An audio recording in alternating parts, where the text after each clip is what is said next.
Hello and welcome back to a brand new episode of the Pick a Side podcast. My name is Joel Moran and I'm here with Riv Brown, Angel Velez, and Joe Dehls. This is now episode 393. In this episode, we will debate which 5 rookies will make the biggest impact if the Clippers were smart to not pay Paul George, comparing all-star caliber players in the West versus East, and breakout NFL offensive players and teams. This is now episode 393. Fresh off the Riv and John 1v1, fellas. Fresh off the 1v1. 393 is crazy. So let me ask you a question.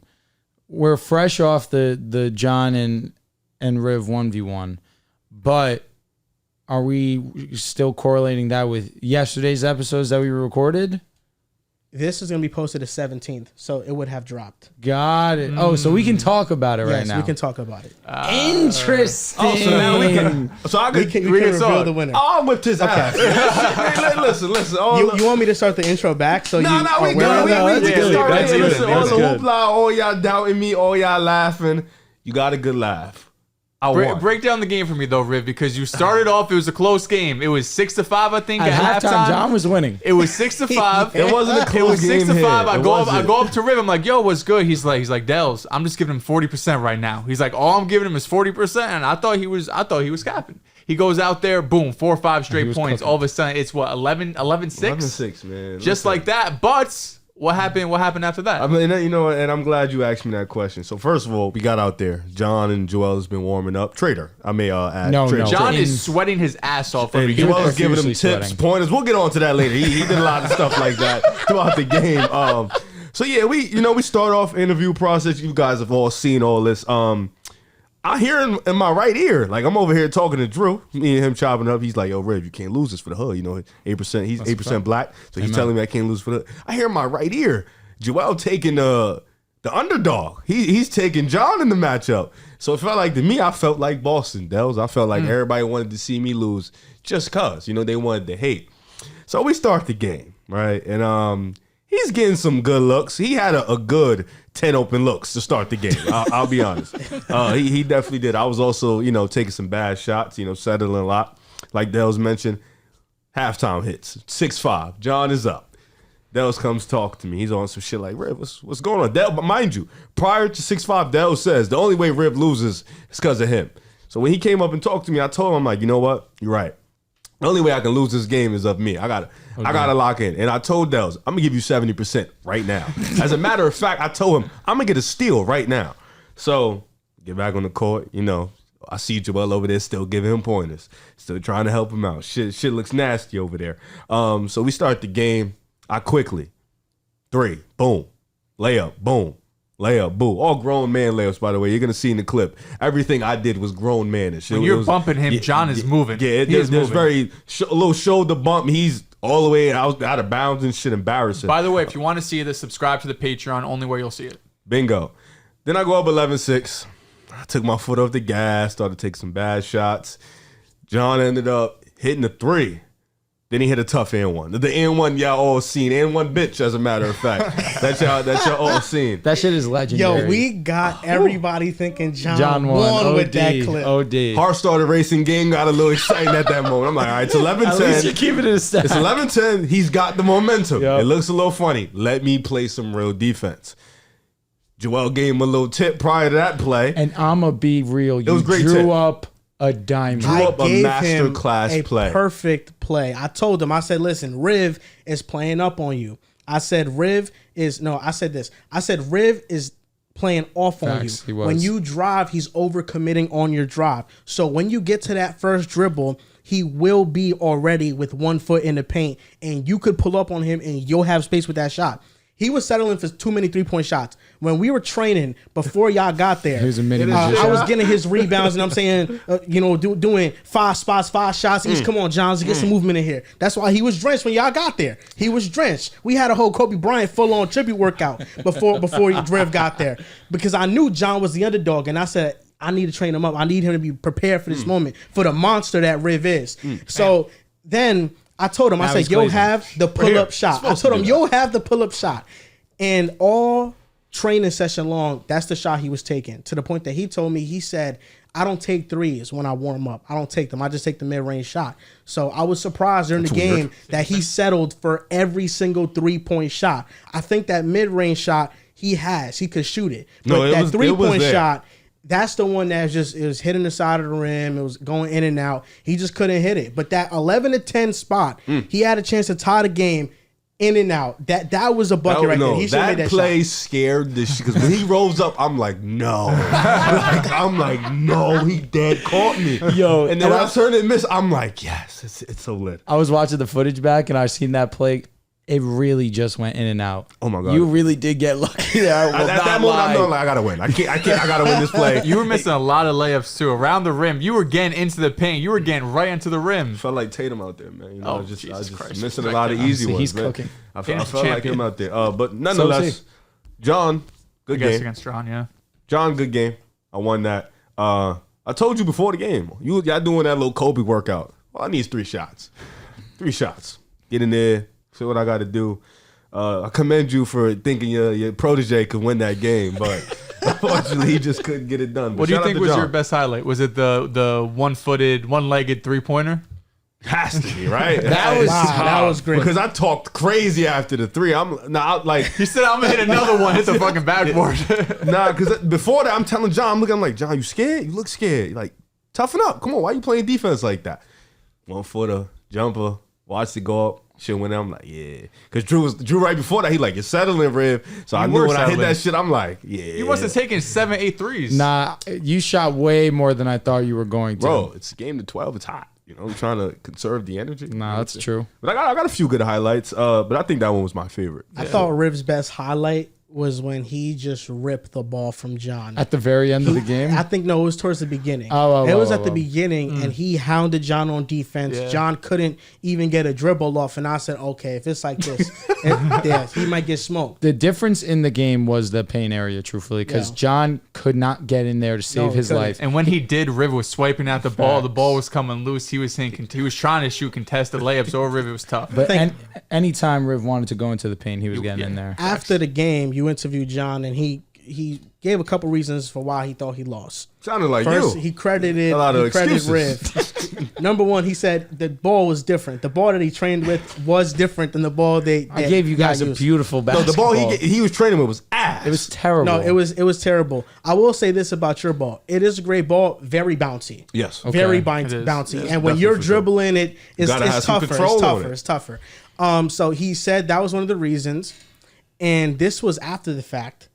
He pointed out his shoes. And the comments pointed out his shoes as well. They were because cooking them. he was wearing Air shoes Max was nasty. 270s. Mm-hmm. Air Max 270s. And funny story about that. As we're going to the park, we're walking into the basketball courts, and I see John, and I look at his shoes, and I'm like, Air Maxes. I kind of raised an eyebrow. But then I went, oh, he's white. They hoop in Air Maxes all the time. So what did he say afterwards? He was just like, I didn't have shoes, or he was just like, these are the ones I want to wear? He forgot to wear his KDs. He had KDs. He played when we went hooped yesterday. Yes. He played in them yesterday. Yeah. I feel KDs? like that's something you don't forget. I'm gonna to do. tell you everything else. I'm gonna tell you this. He played yesterday in his hooping case. No difference. Okay. Damn, he He's the played same guys- player. where'd you guys No, he play? didn't play ass. He's just the same player. You played by him? No, he came to the park after we recorded. We went nice. to Columbus. Yeah, he's the same player. I don't know what the difference was gonna be. Interesting. Different ball, too? Comfort, probably. Air Maxes versus KDs on playing kinda not basketball. I don't Air think his Maxes. problem was comfort. I think like looking at it objectively, it was just he just isn't physical enough. That's like it No like doubt. yeah, that's really all it was. Like I can get up on him, I can play physical with him, and he just like his handle really isn't that good. You were Angel Reese in the paint. You were missing a lot of shots. Oh God, yo, bro, I was pissed the fuck off. I should have easily beat him. Honestly, that was a perfect comparison. Yeah, no, for You sure. could not get a lay to save your life. Touch wasn't there. Touch wasn't there that You day. probably It shot was not. 35% yesterday. Oh, the rim. might have been lower. You might have been. Might have been lower, you know, because I was getting there at like a 90% clip. Yep. Shooting at a low percentage. What was his blow by rate, you think? Oh God, I don't think I. You blew by him once bad. Yeah, one No, time Bad, you it was did. bad. Other than that, though, he was right there in front of you. I think it was a few times. Like one time it was really bad. Like I tell Dehls what I'm about to do. Then I blew by, and I was like, "Yo, Dehls, you like that, right?" He was like, "Yeah, that was tough." But there was a lot of times John was just giving you your left. Like he was basically giving you a lane Yeah, to the facts. rim. And I'm like, John, you're not big enough to Yeah, I make don't know up what for he that. was trying to having do. to Like step. you're giving me my left, but then you're not strong enough to stop me when I get Exactly. there. So it's kind of That's like right. I'll get there. You think he's just not trying to get crossed? He's like, fuck, if he gets there, I'm not trying to get put on the I highlight. told him, I'm like, bro, you're too low. Because if you're playing defense that low, your chest is gonna damn near be like right here. He was Put a little elbow. Yeah, so I'm gonna and run you. shoulder. I'm gonna literally run you He over. was at Riv's weight. The fact that He should just played you straight up, but just sagged off. the we all fact tried he to did help him. not sag off once blew my mind. I don't know. I gave him the game plan before. I don't know. I said, listen, when you're playing defense against Riv, beg him to shoot. I don't know what happened. Like the one time he sagged off was the blow by. Yes. He was at the mid range. I was backed up, and even then I was just like, oh shit, didn't think I'd get here this fast. Yeah, you did blow by him for sure there. Little bro got his weight up though. He does. 147 140 might be true. No, it looked like it was true. He It looked felt like so light. Like he felt like a paper bag. Like I'm the Talking you were crazy. manhandling him. No, because I'm strong, but I'm not strong. You know what I'm saying? Like, and he's like, if I'm doing that to you, it's like It's a problem. it's an issue. Interesting. Well, you do got like 20 plus pounds on him. Yeah, I know. The 145 was Like I play strong, but I'm in there moving him, and I'm like, damn, this.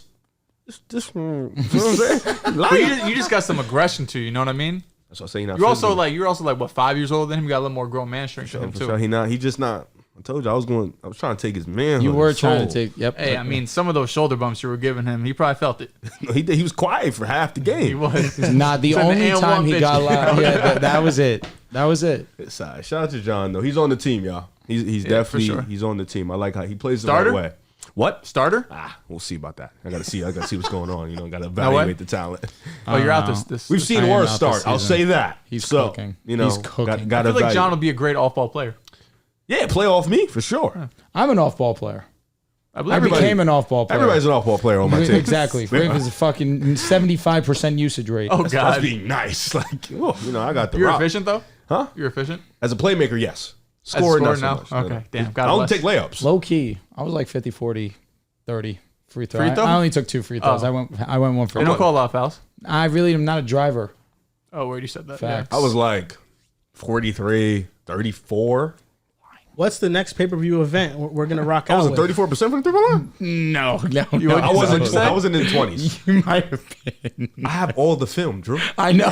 So what do you do? I hit 50% at least in 3 games. From three? Three-pointers? Yes, from 3. Really? How many games do you go over? I made a 3-pointer every game we played. Okay. So if you At had least like over one. 5 in there though. There was some games I was 33%. I don't take a lot. So JC's playing this time around. he said he wants to. Yeah. But I don't know with JC, man. He told me you invited him. No, he texted me, asked me. How did JC play yesterday? He played all right. He played good. Okay. But in the game, he's too timid for me. He don't got the same energy. I don't like that. He's too like that. Be telling, go get He's a not fuck- gonna like that. No, it's the truth. I tell him this all the time. Like, yo, JC, go get a fucking bucket. Like, you can go get a bucket. The game, he just. Who do you I think don't- would win a one-on-one? You or him? Me? Why would I say anybody else?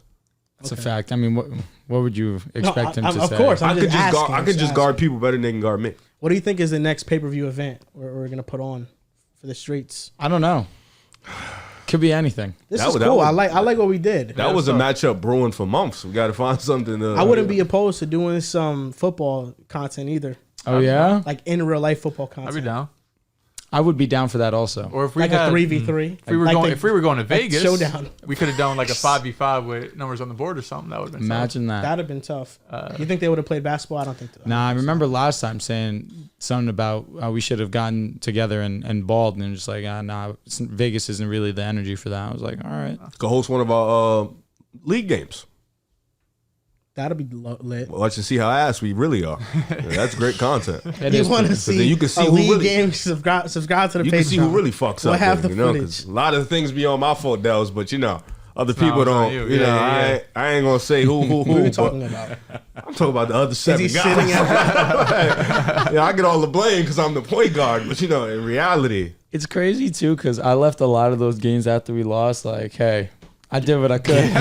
I respect that. Control what you can control. so I got this guy coming to me complaining, another guy complaining, another guy. Yo, I don't get the ball enough, bro. One thing about me, the way that I was playing, I was not going to complain for shit. I love my role. I was pretty solid in it. Dudes complaining about their role. Maybe their I could have been a minutes. better defender. Other than that, I'm hitting my shots. The effort was there though defensively? Of course. Effort. One thing about him, effort's there. Effort. I never can blame him on his effort. maybe a little footwork There was here. one time I got burned on defense, Bro. and I ate shit from the team, and deservedly Bro, so. there My was rotation this was one terrible. time we were playing this white team, right? They played like amazing. Like they all like. Was this week 1? Might have been week 1. Okay, yeah. It was a good ass team, like one of the best teams in the league. Drew was guarding some dude. 3 plays later, Drew tapped me. Bro, we got to switch. Oh, yeah, you did tell me that. Just because he was about to be on ball all game, and I Bro. would have had to play defense on him all game. It was so like he tapped, like literally mid inbound, like they're about to hit. He's tapped me, bro. We have to switch. No, And I I'm was like, what? was What are you tired talking about? quick. I'm not Bro, even gonna lie. It was like 16. Like we're at the 16-minute mark.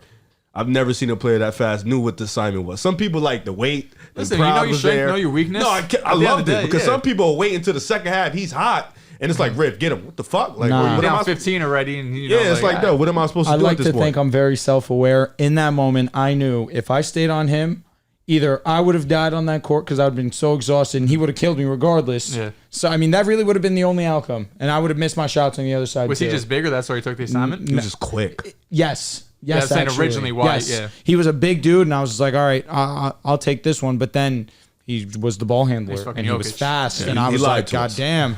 He definitely lied to us. I was like, I'm not built for this. Yeah. So then I ended up being like our small ball 5 all season, and honestly, that's a big reason. I can't be the biggest guy in the I love court. my role, man. I love doing what I do. Yeah, I wish I could have been the point guard. That'd have been I saw awesome. you dribble up with your left. I don't One like game. that. After that, I was lit. You don't like that. I left the game for 2 minutes one time. 4 turnovers straight. Damn. Not him. Not his fault. Not his fault. But just I left guards in. Yo, I will say that was an underrated part of my game too. For a negative, I low key turned the ball over A lot? But I had my like 1-2 turnovers a game where I'm trying to make a pass. What was your usage? Were you like second on the team? Probably. Yeah. Usage is weird for us. It's more touches. I was gonna say because my use, I don't really. I'm not handling, and yeah. I'm not at the top of the key with it, but I'm getting my looks. Yeah. Okay. He has like probably the second or third most touches on the team. I'm Second like, most shots like taken. Klay Thompson type shit. You know, how I Klay got you. Thompson. Like, there's some times where Yeah. he has the ball in his hands, but a lot of it is off ball. That was me. Vibes. Type shit. My shit too hot. Definitely not Klay Thompson shooting. Although I was pretty fucking efficient. Klay Thompson's a pretty high bar. I was OD. Probably was a 39% shooter. Nah, for real though. I had that one day that Oh, yeah, I had no upper body, and all my shots were short. Every single shot was short. He had a Clay day. 0 for 10. Yep, just tried to mid It's one. on brand. Mid one. It's on brand. Very on brand. We're I here was though. sick as hell. I'm just like, nothing I can do about this. This episode, we got a tale of 2 worlds colliding, football and basketball, mixing it up a little bit. Before we get into the first topic of the show, I do want to briefly talk about Money in the Bank, the pay-per-view. How about it? There were You some didn't catch major any things that happened. No highlights, no Nothing nothing. yet. I'll You tell know, I you usually what. catch my shit late. It wasn't the greatest pay-per-view. It wasn't. So I'm not The surprised. first you thing didn't I see do any is I highlights. type in Randy Orton, I find his clips, and then I go find everybody else. There are 3 thoughts I really have on Money in the Bank, and this is probably what I'm gonna start doing for the WWE, just bringing in some thoughts that I have because I'm watching it avidly now. I've done turned Jess into a fan. She loves She it. tweets about the WWE. She's does. invested She loves into it. Yeah, she really does love it. So we just watch it all the time now. But one of my first thoughts is I had this thought.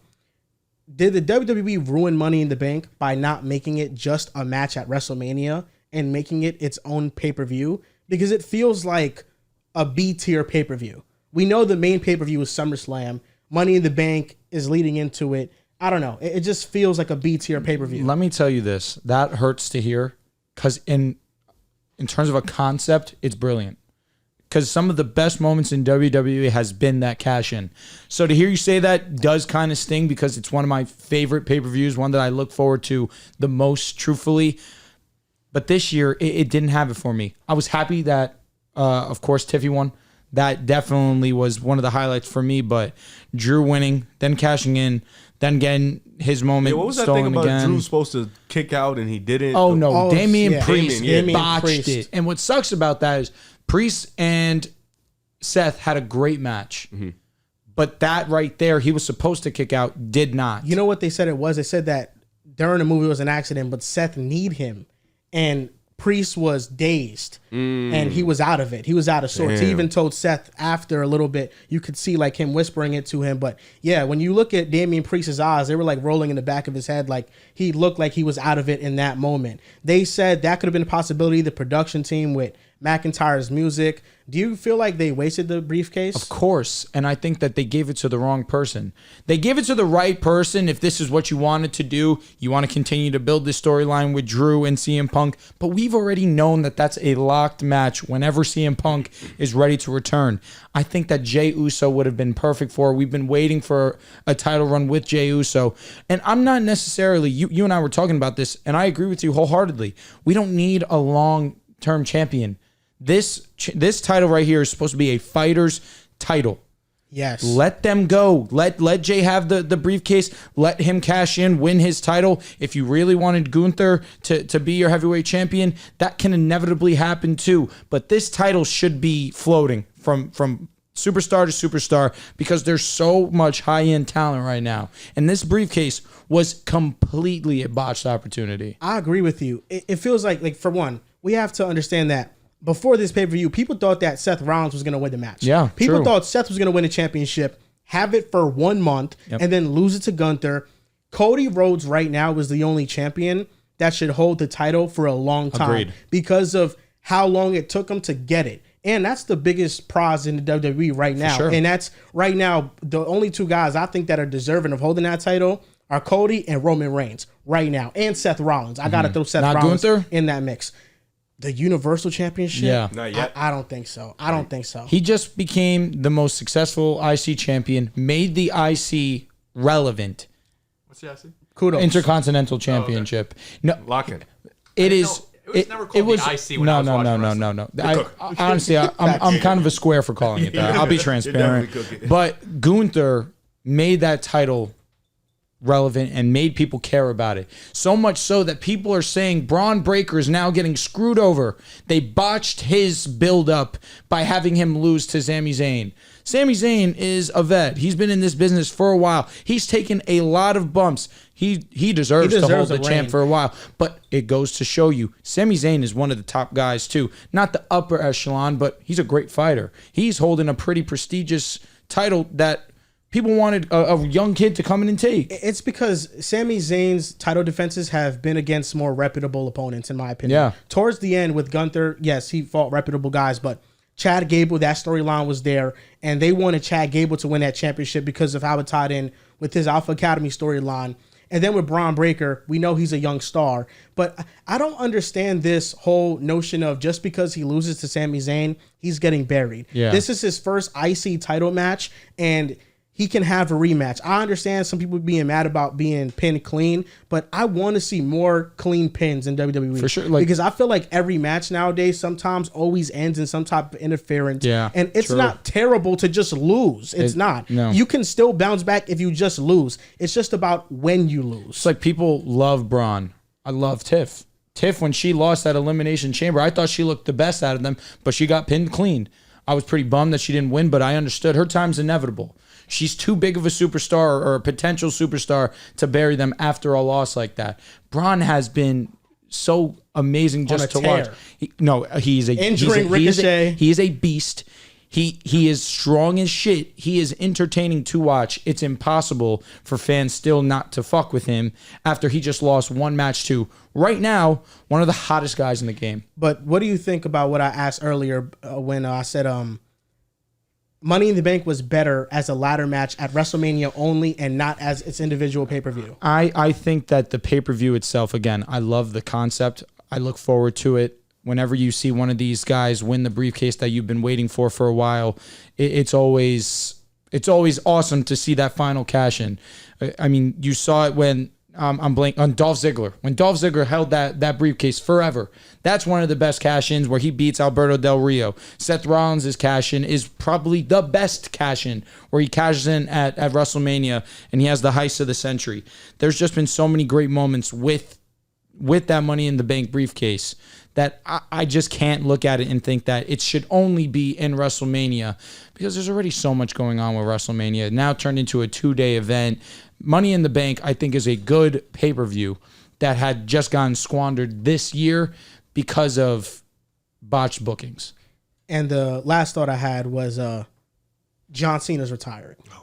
That was a punch to the stomach. Everybody. John Cena's having his final hurrah. He's going to work a lot of dates. Thank God. And it's going to be the whole year of 2025, I believe. And his final match will be at WrestleMania in 2025. I don't know if he said that it'll be his last show. I think he said it's going to be his last WrestleMania. Okay. So I think he's going to do the entire 2025, but he's going to have his last WrestleMania. Yeah, correct. His last WrestleMania is going to be in 25, but he's going to retire at the end of the year. This hurts me. This was my guy growing up. I mean, I came back to wrestling for John Cena. I picked the perfect time because then that's when he started to feud with CM Punk, started to feud with The Rock. It was a great time period. But this hurts. I mean, we're losing a legend, probably the greatest of all time, in my opinion, the greatest ever. But he had to go out eventually. He's on to bigger and better things in Hollywood. But he helped build wrestling up during a period where it was very, very low. But the one constant was always John Cena. So him retiring definitely stings. And this is a lot of people's childhood coming to an end. Who's this final match? It has to be Randy. It has to be Randy, in my opinion. I think that the two have such a history. There's been nobody that's fought John Cena more than Randy Orton. Probably can say that maybe other fighters have fought him better. I look at that CM Punk feud. To me, I feel like that was peak of rivalries when it came to Cena. But Randy means too much in John Cena's story for it not to be Randy. And I think that Randy would love that himself. Randy's time is coming to an end relatively soon, too. I think WWE owes it to not us, to them, to have that be the final match. But do you think John Cena gets one last championship and gets his 17th?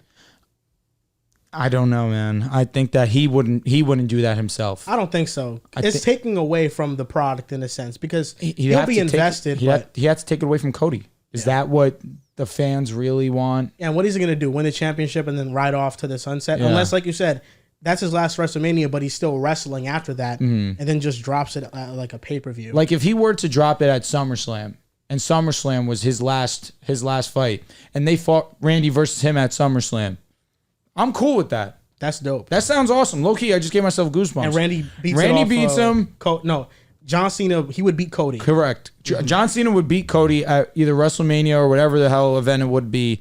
They're hearing, apparently, there's rumblings, John Cena wins Royal Rumble.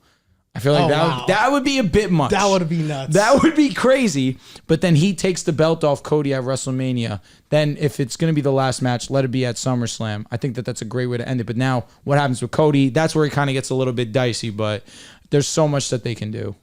On to the basketball portion of this podcast, the first portion of it. Here we go.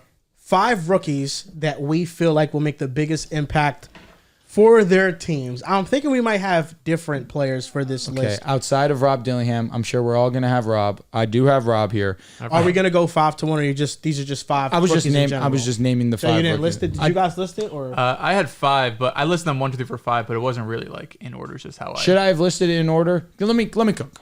I don't know, because if I did that, I feel like it's a lot of like guys are like top 5 picks and shit. That's why I was like, obviously they're going to be poor players because we can. So we can crazy. You say I don't have a top 5 player. No, neither do I. Yeah, I only have except one. All right, so I'll go first because I feel like because we can name players and then order it after. I feel like there's so many rookies that can make an impact. You know, I think this is definitely one of those classes where there's going to be a ton of impact from rookies. So I'll start with the under the radar rookies. My first one was Jalen Tyson, a guy got drafted to Cleveland. Small forward. I've been seeing a lot of rumors of Isaac Okoro getting traded, and if that's the case, restricted still? Yeah, restricted. And if that's the case, you just drafted Jalen Tyson, who could kind of do a little bit more of what you want, a guy who can space the floor and defend at a high level, somebody that can be in 3-and-D type of player next to Donovan Mitchell and Garland if he does stay. He's 6'6", has good size. I think drafting him was perfect. And I think they knew they was keeping Donovan Mitchell all around. So getting a player like this who can shoot the 3 ball and also defend and work a little bit in the pick and roll game can definitely help. Another guy is Deron Holmes. I think him going to Denver at a time like this where they're going to need so much from the young players, you couldn't have picked a better guy than him. I feel like he's so NBA ready and just his aggression, his ability to handle the ball at that type of size, and his touch in the paint. I think he'll be great for them. I think, with Zeke Najee losing the minutes like I talked about before, him stepping into that role. Then you have Peyton Watson off the bench. They're going to rely a lot on youth, and I think with Deron Holmes, he's the type of guy that you can rely on. My two big name guys are probably Reed Shepard and Dalton Knecht. I think those are two guys that are instant impact, high level shooters, guys that can handle the ball. I think Reed Shepard is probably going to have the biggest impact just because of the type of role he played at Kentucky. Like, he was the perfect role player and the perfect guy. And where you needed him to step up, he could. Where you needed him to play a different role, he can. He can space the floor. He can handle the ball. He can play make. He can shoot from the mid range, get to the rim. Like, he's just such a really good basketball player. It's hard to not have that impact and don't connect. Of course, a guy who's going to need to have that impact for the Lakers because they want to make the playoffs. They still want to make a push with LeBron and AD, and they don't have this flexibility to go out and get these insane role players. So Dalton Knecht is going to be jumped into that role. And then my fifth guy was Johnny Furphy. He got drafted to Indiana.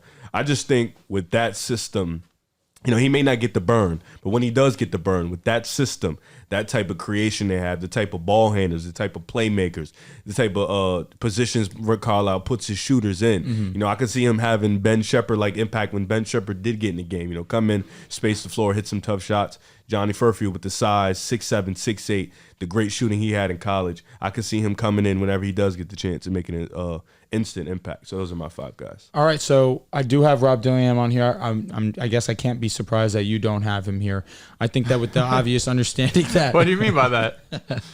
He had to be in my five. I don't know. Listen, when I think about rookies that are going to make the biggest impact for their team, Rob Dillingham is a lock. He should be a lock. He's a lock. They need offense. That's exactly what he's going to give them. So if he stinks it up, then what? He won't stink it up. He could stink it up, but any of those five you mentioned could stink it up. Yeah, so this is a good five. I'm not saying it's not a good five. Furphy over Rob Dillingham. No, that was just somebody I wanted to give some names. So listen, I will give the credit to Riff. He said these are under the radar players. True. But the topic was five rookies that will make the biggest impact for the team. So that's why I took under the radar guys, but I think Rob Dillingham is a lot. Yes, okay. You want me to if take we're doing most impactful, we're going to do like all guys in the top 10 probably. You want me to take the easy route? That's me. I'll be honest. I only have, I guess, counting Rob Dillingham, outside him, I only have one other guy, and that's Klingon. Because listen, as much as you love Robert Dillingham, he's still going to be a bench piece that might get 20 minutes. Like, there's other dudes that could start day Dehls. one. Defend me. Thank you, That's Dehls. the only What is reason we Reed say most Shepard going to get? impactful. What is Reed Shepard? Reed Shepard Fred might Van be. Vliet, Jalen Fred Shepard, Green. maybe not. No, I'm looking at the Like Rockets. a guy like Alex Starr. I'm looking at the Rockets Richard rotation. Sharr. Fred Van Vliet, Jalen Green, Dylan Brooks, Jabari Smith, Alperen Şengün, Amen Thompson, Steven Adams is coming back. Tari Eason, Reed Shepard, Cam Whitmore. That's a lot of minutes you got to fight for. But Reed was also a top 3 pick. I know Reed Shepard. I think he will play, but the same thing you just said for Rob Dillingham could be the same thing you could say for Reed Shepard about. You agree with Dell's statement that he'll only play 20 minutes. Rob Dillingham is getting more burn than Reed Shepard. I don't know. I'll let you know that now. I think Reed is going to get a good amount of minutes. He's walking into a situation where he won't be better than Rob Dillingham. I'm not saying that, bro. Well, he won't have a bigger impact. He won't have a bigger impact. I don't know. He could. Why do you he can't? He's not going to. Is Reed not arguably the best shooter walking into Houston? Oh, yeah. No argument. What do they need? He's the best shooter already. Yeah. What are we doing? You said under the radar guys, and you mentioned the 3rd overall pick. That was my fifth guy I named. Yeah. It was undoubtedly the fifth guy. He was still in it, though. Yeah, and the first 3 guys I named. That's the 3rd overall pick. No, you're talking about an easy pick with Rob. Joel, he did not say all 5 of these guys are under the radar. He said, I think the last 1 or 2 guys. That was the only. He started off his list by saying these are under the radar. Some of these guys are under the radar guys. I mean, I don't think he thinks Reed Shepard's under the radar. Okay, my gripe.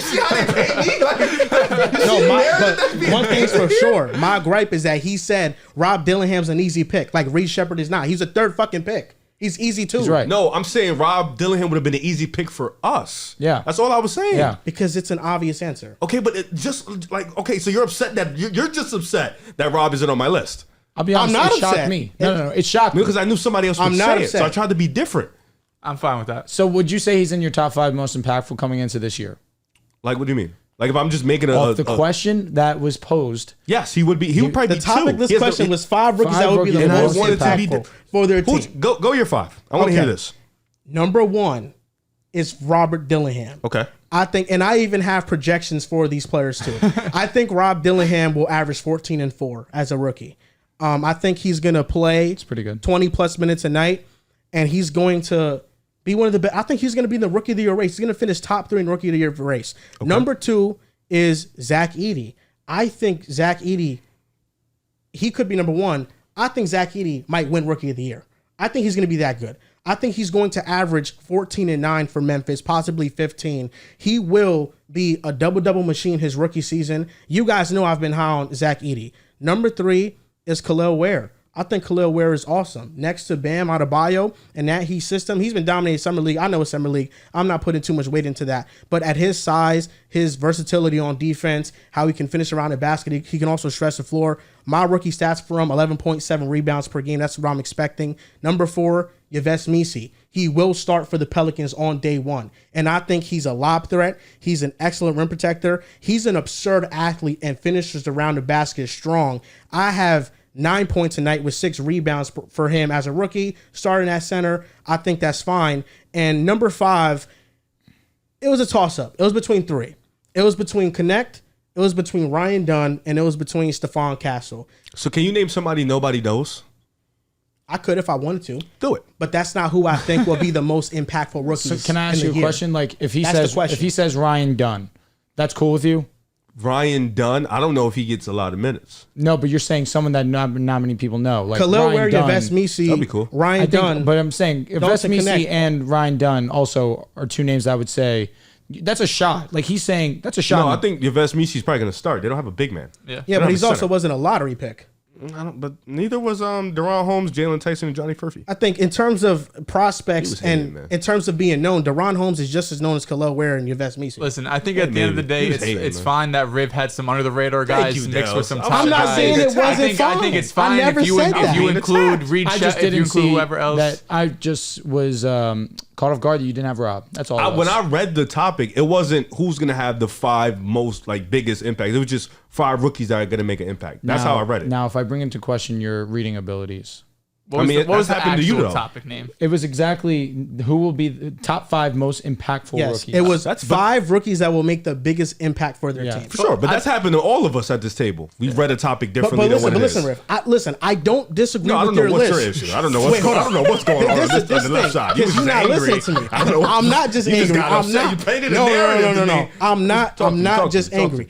I did get a little ticked off that you said Rob Dillingham's an easy pick. Like you didn't name the 3rd overall pick. That's what really got me upset. Nobody named him. We're keeping it a buck. Who? Nobody named Reed Shepard. I didn't have Reed Shepard. But there is no possible way you can say Rob Dillingham is an easy selection and then say the 3rd overall pick. It was an easy selection, Joel, because I knew somebody at the table was going to pick him. Because like I said because before, we're all expecting him to have arguably the biggest role of these rookies on a contending team. I don't know that. He's going to have on a contending team. Contending team. He's going to have a gigantic role. He's the only one. He will be on the contending team for the most part. He will be. Deron Holmes is on a contending team. The only name you guys haven't mentioned, would be Jared McCain for me.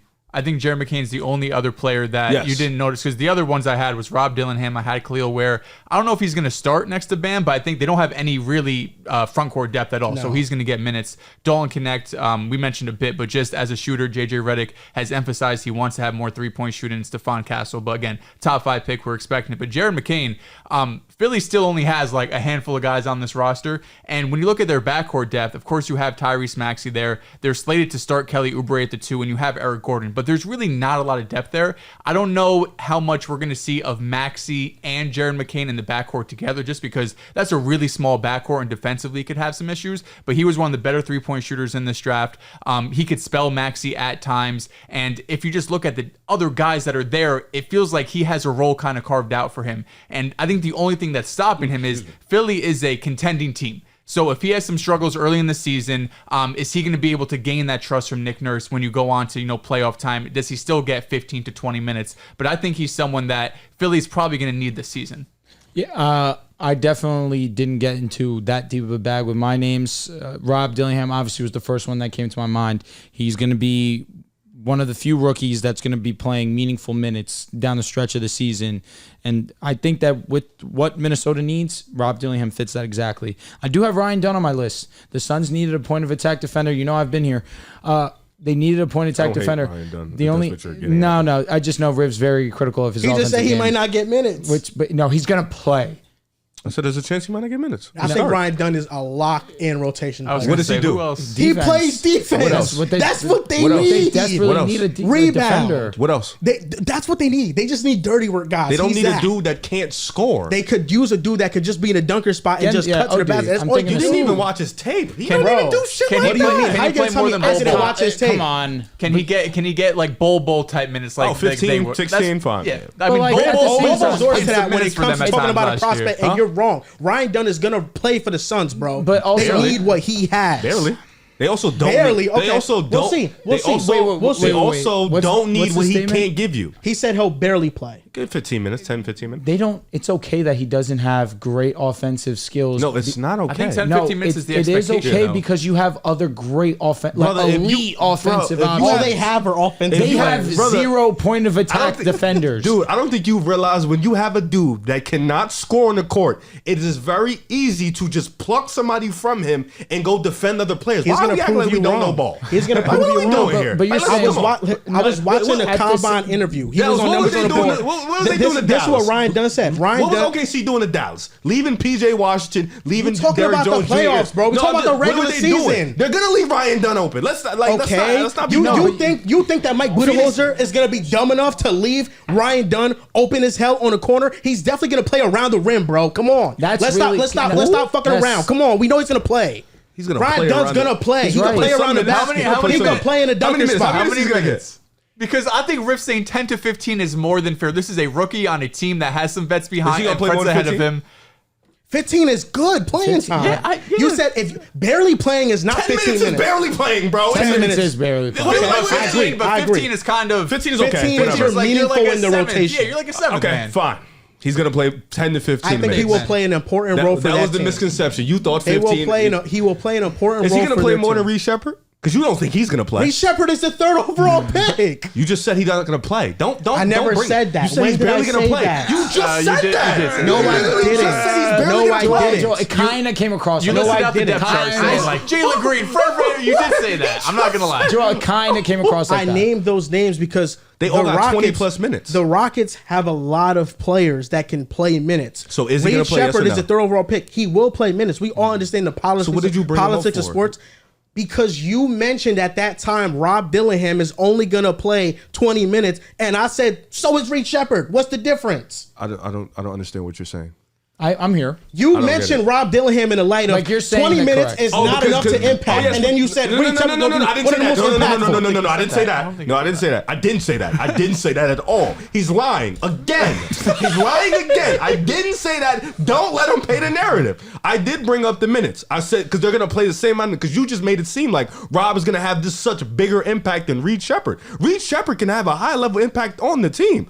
They were on the same team in Kentucky. Reed Shepard, you can argue, was the best player in Kentucky. It's not crazy to think Reed Shepard can have the most impact on the team. I never said that. No, that's all. That's why I brought up the I minutes. never said that. I called a grab because you said Rob Dillingham's an easy answer, yet you had a third overall pick on your list. We got That's over that. what I We got over that. Like Joel, that. We're Joel, going can I back explain to what that? got Joel, us mad. Joel, That's what got explain us that, mad. though. Joel, can I clean this up just a little bit, hopefully? I think when we're talking about Rob Dillingham, his role, at least as we see it right now, is open. Like, we know that they need a guy that can go out there and get buckets, especially when Mike Conley is off the floor. Reed Shepard, there's other dudes in front of him, as you listed. So I think if Reed Shepard had a bigger impact, even though he was the number 3 overall pick, that would still be a bit more surprising to me. Because I think Rob Dillingham, the role is there day one, as long as he's able to do it. Dehls, I love you.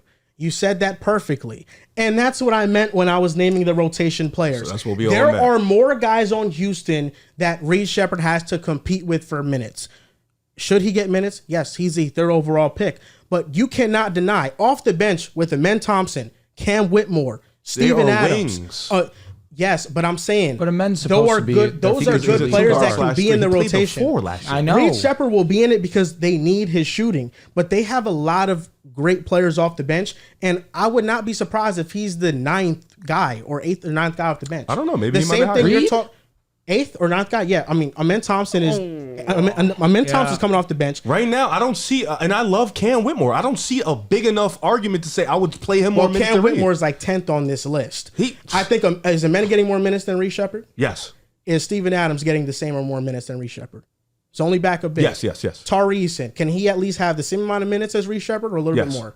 Those are ideally though. You would like Reed to have more. He's going to get 20 minutes a game. That's what I'm saying. I said that though. Like Reed Shepard, I think is like the 8th or 9th guy on the rotation. 8th if he's over Tari. And I 9th also, if he's below. If you're a guard, naturally you're going to play more minutes than a big. You're the best shooter on the team. He will get more minutes than Steven Adams. If a men's offensive game, I think he'll automatically play because his defense, his athleticism, the ability to get out in transition. I think that's going to be a huge part for them. But if Reed Shepard is by far and away, comes in day one, your best 3-point shooter, I'm with Riv. He's going to force himself to get 20 to 25 minutes maybe. Well, listen, can I clean up my Rob Dillingham stuff then? Yes. Okay, because like I said before, I read the topic as 5 rookies that are going to make an impact. So I chose 5 different ones because I knew somebody was going to pick Rob. I think that's more than fair. Can you agree? I already did. But can you agree that calling Rob Dillingham an easy pick No, because has no validity if you're using the 3rd overall pick? Brother, you're not understand. I just explained why I called it an easy pick. Because us 3 were going to have it. Somebody was going to have it, so I tried to go different because I don't think nobody was going to have Reed Shepard, and nobody did. But I believe you all thought we were going to have it because it is a pretty, like, we know he's going to impact them at a high level. I think Reed Shepard's going to have a big impact also. But I didn't think nobody was going to have him in their top 5. That's why, and like I said, I keep saying, I read the topic as 5 rookies. My last 5 spot was between Klingon and Reed. And Drew asked me in the middle, Riv. Yes. Is Rob Dillingham going to have number one? I said 2. Yes. And he said probably 2 of the top 5. This draft is much different than previous drafts because I think in this draft, players that are not in the top 3 are probably going to have the biggest impact. Because last year, I mean, we all knew it was Victor Wembanyama. Would you have left Victor Wembanyama off your list because you thought all 3 of us were going to have it too? I know it's not the same level of impact, but I'm just saying. No, I think everyone would have came up here and said, Wemby is obviously number 1. Here's our actual Rob list. Dillingham to a generational But you just said Rob Dillingham was an obvious pick. But you didn't want to give him. You didn't want to give him your respect in your list. No. See, now you're don't. Does it not sound like that? No, it doesn't because I already explained it. You just have this weird obsession. No, I don't. With it's Robin, because every time he comes around, you disrespect him. Last night. Rob Dillingham is better than Michael Jordan. I swear to God. I saw that on TikTok. It was hilarious. That video. Rob Dillingham is so good, bro. Brother, I didn't say he wasn't. Okay. Riv, do you think Reed Shepard's an easy pick? At the table, no. I don't think so. Even though he's number 3 overall pick, I Did you don't have think him he's on an your easy He's pick. just 5th in Rookie of the Year odds. That's all he is. We don't get not an easy pick. At this table, we've never given a fuck about odds. Where's Dillingham? 8th. Where's Dalton Connect? What if you just gave us top 4th. 10? Yeah. So I wanted to tie the into odds this. maker, the ones you love so much, has Rob at 8th, but you feel like it's an easy pick for him to win Rookie of the Year. You said he's easily going to win Rookie of the Year. You said in the race. I said he'll be in the race. He's going to be in the race. If you listen, I said Zach Edey. Okay. That's my pick to win Rookie of the Year. Okay, he's cooking. He said he's easily going to be in the race. Yes. The odds makers he like to bring up have him 8th in the odds. So he's making a hot take right here. they're wrong. Low key, he's making a hot take. He said they're wrong. Now it's not. We don't give a fuck about the odds when it doesn't favor him. No, but these odds are not always right. The odds are favoring him, saying that it's not an easy pick. It is. For sure. Yeah. I guess. The odds are saying Reed Shepard's an easier pick than Rob Dillingham. I guess, but apparently at the table that's not true. But I don't think it's Like true. to us, I think Rob is definitely higher. Yeah, he should be. Okay. We're here with that. Okay. So can I hear just like the top 10 in Rookie of the Year? The top 10 players in Rookie of the Year odds this year for the NBA on FanDuel. Number 1 is Alexander Sarr. 2 is Zach Edey. 3 is Zachary Risachet. 4 is Dalton Connect. 5 is Reed Shepard. 6 is Mataz Buzelis. 7 is Stephon Castle. 8 is Rob Dillingham. 9 is Ron Holland. And 10th is Carlton Carrington. Interesting. Dalton Connect at 4 is definitely a little Lakers bump. For sure, a little Lakers bump there. A bunch of heads are putting money on him to win. He wasn't in your top 5? Dalton Connect? Yeah. He was Connect in was my in my top 5. He's 5th. Honorable mention. Yeah, I'll be honest. My list wasn't anything groundbreaking outside of maybe Ryan Dunn. We had 5. Because it was a 3-way tie between him, Ryan Dunn, and Stephon Castle. But I gave him a little bit of the edge. Do you think Stephon Castle's impact might decrease because of Chris Paul? It might. I actually think that's going to benefit him a lot. No, I think in the long term for sure, but I think just for this upcoming season, because I had him on my list and I was like, damn, if Chris Paul wasn't there, you can make the argument. Probably, I don't know if there's a better argument for him to be number 1, but Chris Paul being there, he's going to... He could play the 2. You think so? Yeah, I he think could play so. the 2. Play I off feel like Chris Paul? Yeah, having Chris Paul there is just going to make his job easier. Like, he's going to find him on cuts, running in transition. He's going to find him too. I think that's actually going to boost him up a little bit. It's definitely going to save his efficiency his rookie year. Yeah. I think if he was just the only ball handler there, having responsibility, his efficiency would have looked pretty ugly. But with Chris Paul, I could see him having a very efficient rookie season. I project the stats for him too. I have him at 12, 6, and 4 as a rookie. That'd be amazing. Solid. Yeah, it's really good if he's 12, 6, and 4 as a rookie, you take that to the crib. Yeah, I think you look in previous years with San Antonio, and they've just lacked depth at the guard position. But now you have Chris Paul, Vassell, you bring in Stephon Castle. Now Trey Jones now comes to the bench. There's at least some type of depth at that guard position. But now that you have Chris Paul in there, he can be a great mentor for Trey Jones, be a great mentor for Stephon Castle. So it'll be interesting to see how that all transpires because, of course, we all care about the Spurs for primarily one reason, and that's Victor Wembanyama. Yeah. How are they?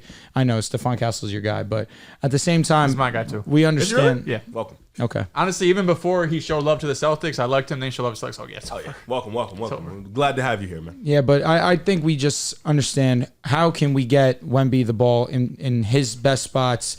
I mean, obviously, he's making things up as he goes. He doesn't see a shot on the court that he doesn't like. Of course, you when you have that length advantage over so many people in the league, it's going to benefit your offensive game. So I'm very excited to watch the Spurs this year. Can you guess Trae Young's weight? 172. Wow, I was going to say, okay, wow.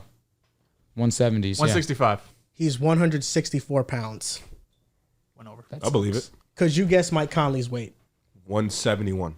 182.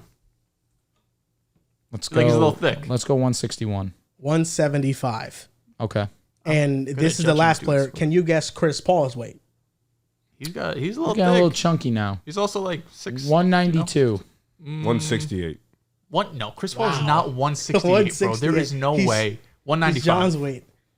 Chris Paul is 175. Oh, wow. Okay, you were closer than me. Fuck. Yeah, these weights surprised me because while I was doing research for Rob Dillingham, because common knock on him and his weight and how what do you weigh? Small he is. He's 176. That's not bad. So I was looking at other point guards and seeing, let me see what their weight is because he's similar in height, obviously different play styles, but I think at 176 he could hang. Mm-hmm. I don't think it'll definitely be a deterrence on him on defense, but I mean the weight isn't everything because Chris Paul and Trae Young are the same weight, but one of those dudes is a lot stronger than the other. Riv, if Rob Dillingham, if people said that he could be Tyrese Maxey, you're scoffing at that? Like Tyrese Maxey now? Sure. Tyrese Maxey weighs 200 plus. I believe it. No, that sounds right too. He's just fast as hell. He is. No, I wouldn't scoff at it. Okay. I wouldn't scoff at it. Because I was going to say shooting wise, Maxey took a huge jump in the A. Mm-hmm. Dillingham in college last season was lights out. His problem with his weight was when he was going to the rim. That was where the problem was. Facts. Like, his weight didn't help him there. I don't know. Like his weight is so he's either going to be here or here. It's like the spectrum is like there's no middle ground in the spectrum. I guess Mike Conley would be the middle ground, but for the most part, middle ground. It's like Trae Young or like. I don't even know. But all those guys, like Trae Young's not a great finisher. No, yeah. But Trae Young in college a lot was around the basket. Woo! Oh no, he was 29 and 10 in college. Yeah, he's 28 and 10. He was definitely like the 20 middle point ground. double. How much did AI weigh? Probably $170. I was going to say because that's right. one of the best finishers at the rim. 165. Damn. So it's not entirely impossible, but you do have to be. He was a great finisher. But that's what I mean. That's exactly why I asked him specifically. Dillingham is going to be straight shooter. Yeah. He's going to attack the basket, of course, but I think his game is just going to be on that 3-point shot. See, but I feel like in terms of development, I would like to see him get downhill. Yeah. At least try and make a concerted effort. You know that there's going to be times where, hey, we need you to do something specific. You can't get too crazy. But for his development, the future, the plan is Rob Dillingham, Anthony Edwards, 1 and 2 for the next 10 years, right? That's what you're hoping and praying for if you're a Wolves fan. Allow him to make his mistakes early on. And then as the season goes on, more meaningful basketball is played, then you get him into a role. But I still think that he should be aggressive any which route that he takes of scoring the basketball. Paul George on his podcast recently called it the Philly Special. And he talked about the meeting with the Sixers. Julius Erving was at his house to try to pitch him with front office people from the Sixers. The main thing I got from his podcast was the negotiations between the Clippers. Initially, they offered him a 2-year, $60 million deal.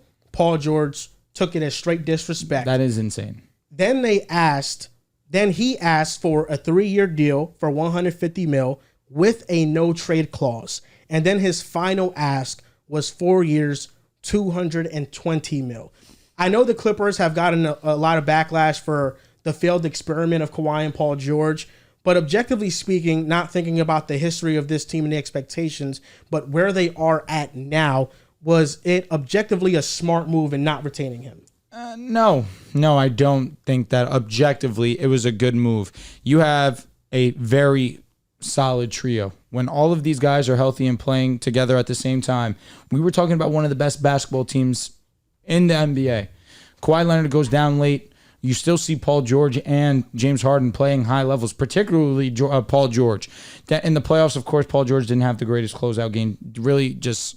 Just say he was awful, bro. Yeah, he was bad. He was really bad. But if you are the Clippers, you sold so much to bring in Paul George. And, of course, you can't leave at the fact of if you didn't bring in Paul George, you weren't getting Kawhi Leonard. So let's just pair that together.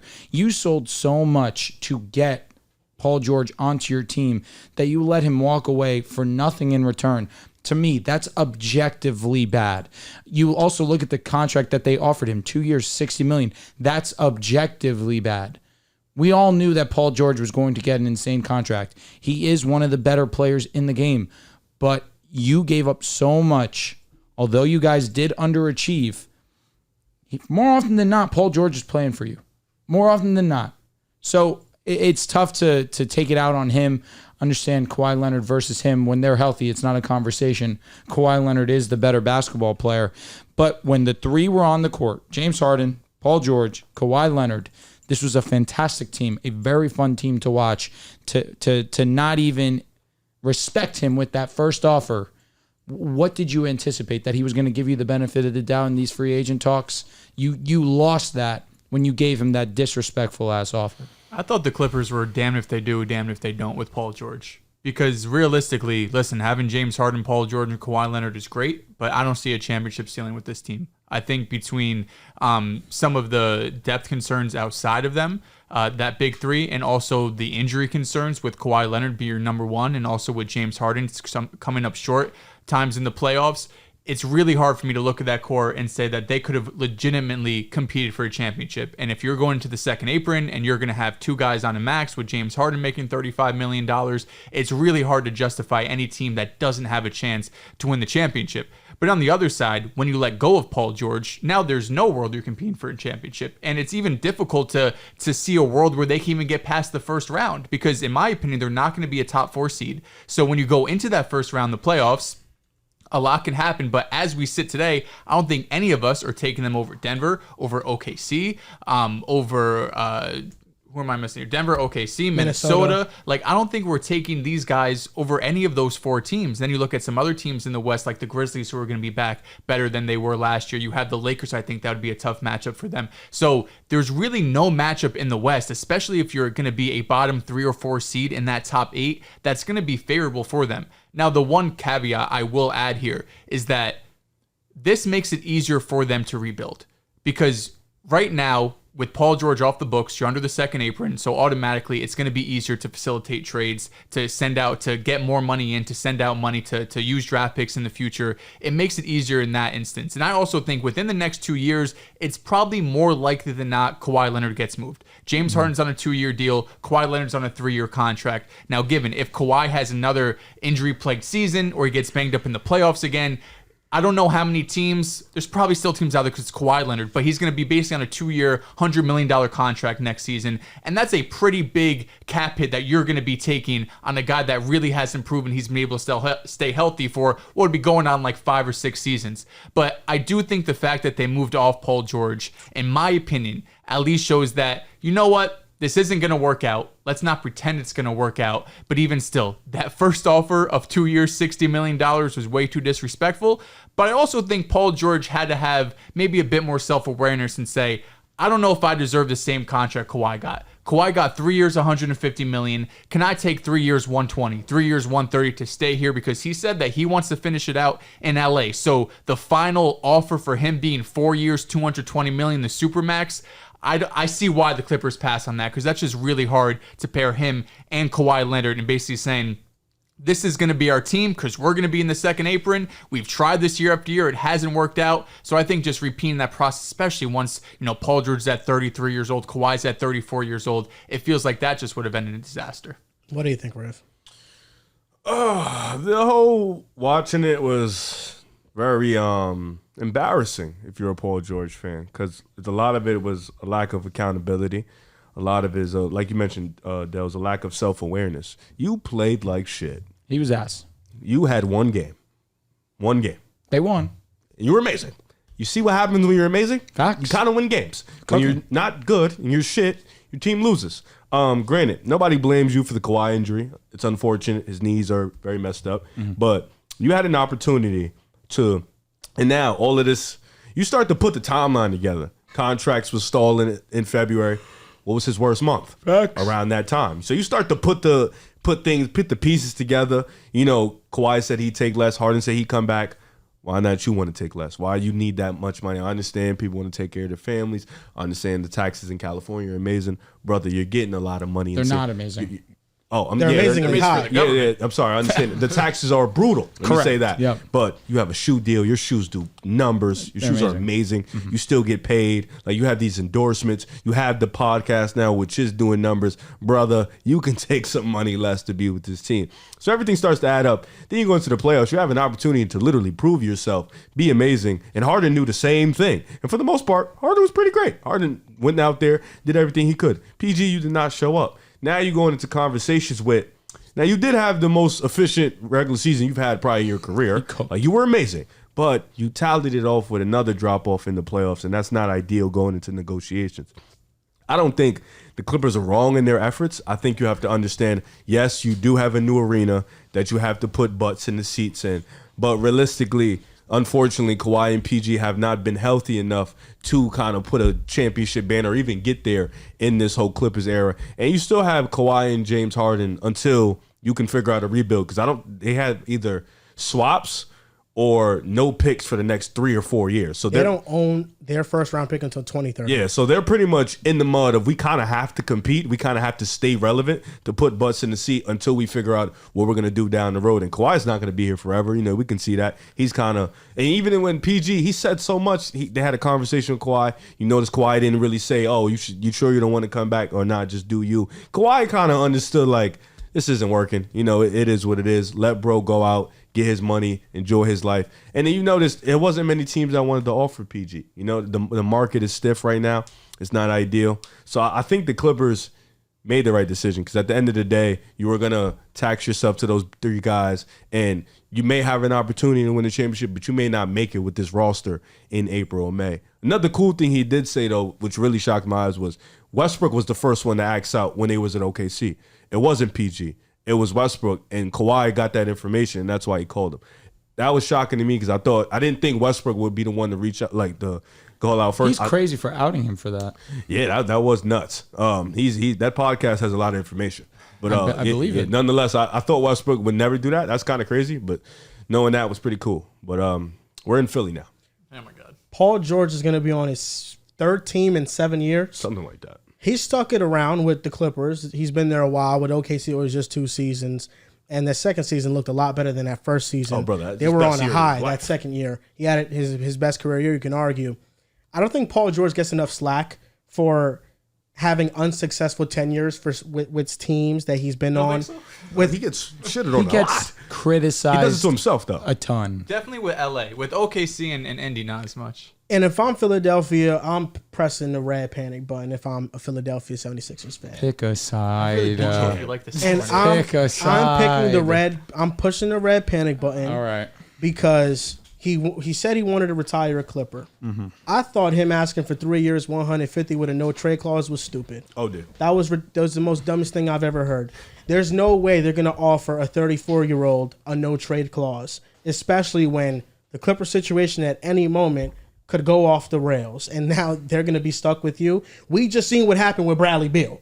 You think another team wants to be strapped to something like that? He's better than Bradley. I know he's better than Bradley Beal, but it's the same. If you're not going anywhere, you got a no trade clause player on your team. It's damn near the same thing. He still impacts winning basketball, though. He impacts winning basketball, but he doesn't show up in the playoffs. So to what degree does he impact winning basketball if when it's time to win the most important games, he doesn't show up? It always sucks that that's a true statement. I agree. That being said, God forbid Kawhi Leonard was healthy with him at the same time in the playoffs. God forbid. Because the one time we kind of saw it, they could have went to the championship if Kawhi Leonard did not get hurt in that second series versus Utah. I genuinely believe they could have went and potentially beaten the Milwaukee Bucks. For every example, you could put blame on Kawhi. You could put blame on Paul I ain't George. gonna blame somebody for having bad knees. In the bubble. I'm not blaming him. You understand what I'm trying? But I know what you're saying. At the same time, Unfortunate. it is so goddamn unfortunate because the whole point of the Clippers making this move for PG was to have PG and Kawhi. In the bubble, Kawhi showed up for the first 6 games of the Nuggets series. He didn't play well Game 7. Paul George was terrible. Agreed. He was awful. Way off P. His WCF playoff run was amazing. And granted, that is the Clippers' only conference finals appearance. You would think they'd probably be more appreciative of that moment. But when your expectation is championship or bust, it doesn't quite hit the same. And then these playoffs, even without Kawhi Leonard, there was a chance if he played well, they could have took Dallas down to the wire. Okay. But he didn't play well. I'm pressing the panic button because he said he wanted to retire a Clipper. Things didn't work out there. But most importantly, he wanted to go to Golden State. He thought the sign and trade deal was all but done. Who knows why? He's not crazy. I would want to go to Golden State too. Who knows why the Riv. Clippers didn't accept it? I'm sorry, bud. Paul George wanted to go to Golden State. It was there. And for you to reveal that information when you're on the Sixers, oh yeah, man, that's where I really wanted to go. But yo, shout out to y'all. I love Philadelphia. I love Philadelphia. I'm happy to be here. I'm ready to go chase this chip. When you just told me 2 minutes ago you really wanted to be here. So listen, that I don't like it too much. Playing I don't. next to Steph, I get it. Listen, I get it too. But you can argue Philadelphia in the East is just as good of a situation. I think it is for success purposes. Like, I think Philly has a better chance to go deeper in the playoffs than the Warriors, as Riv's over here contemplating his life. Bro, he was there. He was But I think individually as a player, playing next to Steph Curry, being in that system with Steve Kerr, just their track record of being able to kind of, not that Paul George needs to turn around his career by any means, but would it be surprising if he went to the Warriors all of a sudden in the first round, he's like a 62% true shooting right in the first round just because he's on the Warriors now. But I think individually I could see why he would go to Golden State, but I think success-wise, Philly's a good spot. I don't think y'all understand, like, to have your 2 favorite players be on the exact same team at the time when they're still good, bro, the things I was doing in my house. I'm living it right now, brother. It's great. Like, the things I was doing in my house when the news was about to break out. Honestly. 80's your number 2? Yes. Oh, I thought it was Zion. I thought it was Zion. I thought it was LaMelo. No. That was Jaylen Brown. No. I mean, outside of LA, Okay. those are my guys. Brother, my feet was up. I was giggling in my bed. Is Brunson in your top 2? Bro. Top 10 Just what? like that. No, top 2. Top 2? Favorite players. Favorite players? Is he even in your list? No, Jalen Brunson's in the top 5. He's not in the top 2. Though. Okay, my top 2 is Anthony Edwards and Luka Doncic. I've never really heard it's been that way. Prop up Brunson like that. I mean, Jalen Unless it comes Brunson. to Boston. I mean, Jalen Brunson for one. I've been the biggest Jalen Brunson fan since he got drafted. Absolutely. Oh, and since he's been on the Dallas Mavericks, I don't remember that I part. called his breakout. Let's just be clear. You tend to do things like that and then fall off. You definitely not fall off. New York, you definitely called shit. I mean, you undersold it with the way he's been playing, but you definitely called New York being a home run hit. I did, and the playoff run that he went on with Dallas, his second year, he was a great rotation player, and I thought once he got more minutes, he was going to be really good for them, and he did end up becoming that. He's my favorite player, but just because he plays for my team now does not mean he's not my favorite player. With Anthony Edwards, that's been since rookie season. Luka Doncic, that's been since rookie season, to where they have been my favorite players, and they became that immediately. So that's why even with Jalen Brunson, he plays for the Knicks, but that's number 3. That's number 3. Interesting. No problem with that. Wasn't throwing shots. I was just curious. Felt like you was, Dehls. Sounded like you was curious, Dehls. Definitely felt like you was throwing a little shake and bake over there. Yeah, I feel guilty about having Tyrese in that top 5 because he's You in should that feel top guilty 5. about not having Jalen I'll be Brunson honest, number 1. Joel, what you cooking over here? You think PG's not going to show no effort in Philly? Of course, he's going to show effort. He's 34. But nobody can sell me on believing in this big three, bro. You believed in it for a day. No, for a day you were in. It's talented as hell. It is. Tyrese Maxey, I can count on him, at least to what we know right now. Tyrese Maxey's a dog. And beating Paul George, I mean, when two of your best three players, two of them have moments where they don't show up, it's hard to sell me on You're that. only as good as your last, and your last for Joel Embiid was the best playoff series we've seen out of him, while dealing with Bell's palsy. Yeah. Brother, I was like this. I'm here. Joel Embiid's going to ball. There's optimism for that because I think the way that he's playing offense with Nick Nurse has now masked his deficiencies because his back, a lot of the times when he played offense. What you call him? It's still man's TBD. Dr. If this doesn't succeed, what you going to say? If this doesn't succeed, what you going to We say? can blame Embiid. Or Paul George. Okay. We'll Okay. always find somebody to blame. Joel Embiid as Joel a Embiid- playmaker now. A lot of the times he was playing with his back to the basket, and when double teams came, he wasn't able to notice them, so he was loose with the ball. With Nick Nurse, it's been a lot more facing up. So now his eyes are on the defense, so it's easy for him to read these passing angles and make the right play. He's 7 foot Kobe. He has the footwork of it in the post. His footwork is beautiful. Yeah. For 7 feet tall, his footwork is as great as it gets. all-time offensive player for a big. Okay. Yeah. All-time. Generational, you would say? Yes. He is a generational Probably. center. He definitely is. He definitely is. I mean, We how haven't seen many it 'cause bigs we weren't have born. seen be elite mid-range shooters? He's an elite mid-range He's a shooter. king with a shot. Hakeem had a shot. He just didn't take it. Not a like lot. did have a Embiid. shot. No, he just didn't take it a lot. Hakeem's Hakeem midi had was a shot. cash. Embiid's, I think, is more cash. Well, because he takes game. taking more. It's Different volume game for sure. Yeah, please, Well, yeah, it's evolution. That's how it works. show some fucking respect to I Hakeem am Olajuwon. showing respect. I don't know. What do you mean? How is that not showing? I'm saying. The what way do you it mean? came off, I wasn't MVP's feeling that. MVP. Hakeem is he Hakeem made the has one of the finals best twice. seasons I ever. know, but comparing Embiid to Hakeem, that's not No, my disrespectful. fault. It just that's felt a my credit fault. to him. I apologize. It just the way it came off a little. Hakeem is like in conversations for best center ever. Hakeem's in conversation for arguably the best player ever. He has one of the best peaks What ever. conversation is it? The best center ever, I said. Kareem Abdul-Jabbar? Talent wise, better. calm down. Talent wise, Hakeem is up there with everyone. Hakeem has a top 4 peak ever. Fact. Top 4 peak ever. But here we go. Four. But Michael Jordan, LeBron James. Stop the list. Everybody else Shaquille can Steph O'Neal. Curry has a Shaquille higher O'Neal. peak than No, Hakeem. everybody else is not after Shaquille them. O'Neal. After them two, and you can even throw Shaq in there. After those three, Jokic has a higher peak. after those three, Tim Duncan. nothing is definitive. Tim Duncan. Hakeem could go bar for bar with his peak. Yep. And the Joker, Hakeem can definitely go.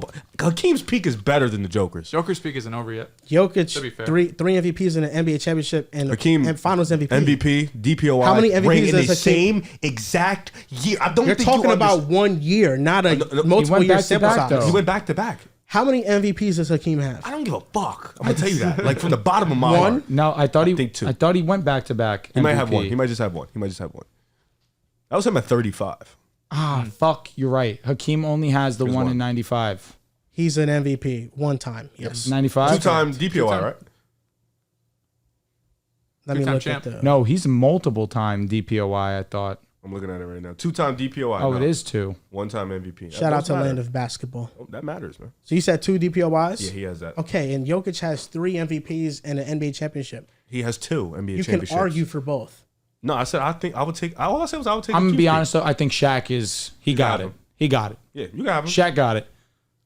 So top 5 peak ever. Yeah. Hakeem peak. It's OD. 27, Yep. 12, Yep. 4 blocks, 4 assists, Nah. 2 steals. And Jokic's peak is like what? 26, 10, and 10? Did you not hear what I just said? Defensively- Did you hear the blocks and the defensively, Hakeem was steals? just You on didn't his hear shit. the blocks and the steals. No, the blocks is crazy. 4 blocks. No, you didn't hear Defensively, the he's clear. steals. 2 steals a game. Yeah, he's crazy. As a center. Yeah, Hakeem is amazing. 2 steals a know. game. I'm sure the numbers are real for Hakeem. But I think the peak is it could be inflated. 90s basketball, who knows? No, but listen, I do think That was that only for Jordan. you could argue for the peak. It was just for Jordan. Just for Jordan. Just happening to him. Exactly. Yeah, okay. I believe it. Yeah, okay. What are you trying He to say? said, yeah, okay. Him and John Stockton. Then I'll level with you. John Stockton. Hakeem and him. Olajuwon in 22 games in the playoffs, 33 points a game, 10 rebounds, 5 assists, 3 blocks, and a steal, shooting 53, 50, 68 from the free throw line. Yeah, he was a top Wait, please, for a 10, second. top 10 borderline player ever. Oh, the brother, thing with Joel no point Embiid, didn't even 0.3? tell you that. Point 2. the thing with Joel Embiid is if he goes on a championship run, I won't be mad at it because I like all-time great players being celebrated by that crowning achievement. I wish James Harden won one. I wish Russ Westbrook won one. I wish Chris Paul won one. So a lot of greats I wish won a championship.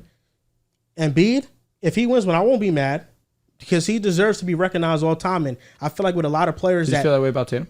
Excuse me. I would like for him to win one too. I feel like, Another one. as long as everybody can win one. Imagine he goes back I'm to back, fine. bro. That's Listen, like we're Tatum, getting Luka, some crazy Ant-Man, all these conversations. guys, rings for everybody. I just feel like when a player doesn't finish his career with a championship and they're an all-time great player, their career gets forgotten because they Charles didn't win the Barkley gets championship. forgotten? I don't think if you're peak, like Amongst I don't the- think if you're yeah, like this I do. level and I beat think like Charles you're a top Barkley 5 is like dude, you top get forgotten. 2. Yeah, I don't see power what he's forward doing. ever. Boo fucking who? You know what it is, bro. It's because his favorite player is James Harden all the time, and he has 0 rings. So Kobe he's trying. Bryant's top 2 though. That's not your favorite player, Kobe Bryant. What do you mean? He introduced me to basketball. That's my first memory. brother. You've never spoke. Oh, when did Kobe? What do you mean? No, this came out of the What woodwork. is there to speak When about? have on you Kobe? been a Kobe? Everybody. All right, let's be serious. Everybody is naturally a Kobe fan at this point. But like, when have you been a Kobe fan? Like a real legit Kobe When fan? I was growing up in high school. Oh, we're adults now. Definitely hated Kobe. No, I know. But does that count? While Kobe was playing, he was my favorite player. So he's your he's in your top 2? Okay. Pulling it harsh. Yeah, like Talking on all the time, like All time Kobe's 2. Kobe over Bryant. Luka. Kobe Bryant.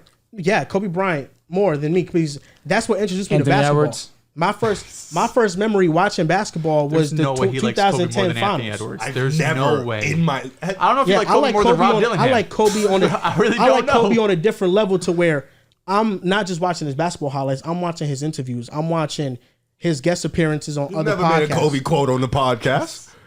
Kobe quote. Give me a Kobe You've quote. made Ant-Man quotes on the podcast. I on his made a Kobe interviews. quote. Are you a You different have. animal? You've done it. But the same beast? Because there haven't been. That's from the commercial. the Because fuck does with, that with mean, Kobe Kobe Bryant? Bryant, bro, like rest in peace. He's been gone for a while. There's nothing new in terms of a quote for me to say out of you can nowhere. spit it over. Just one day. Quotes, just gave you quotes, quotes don't die.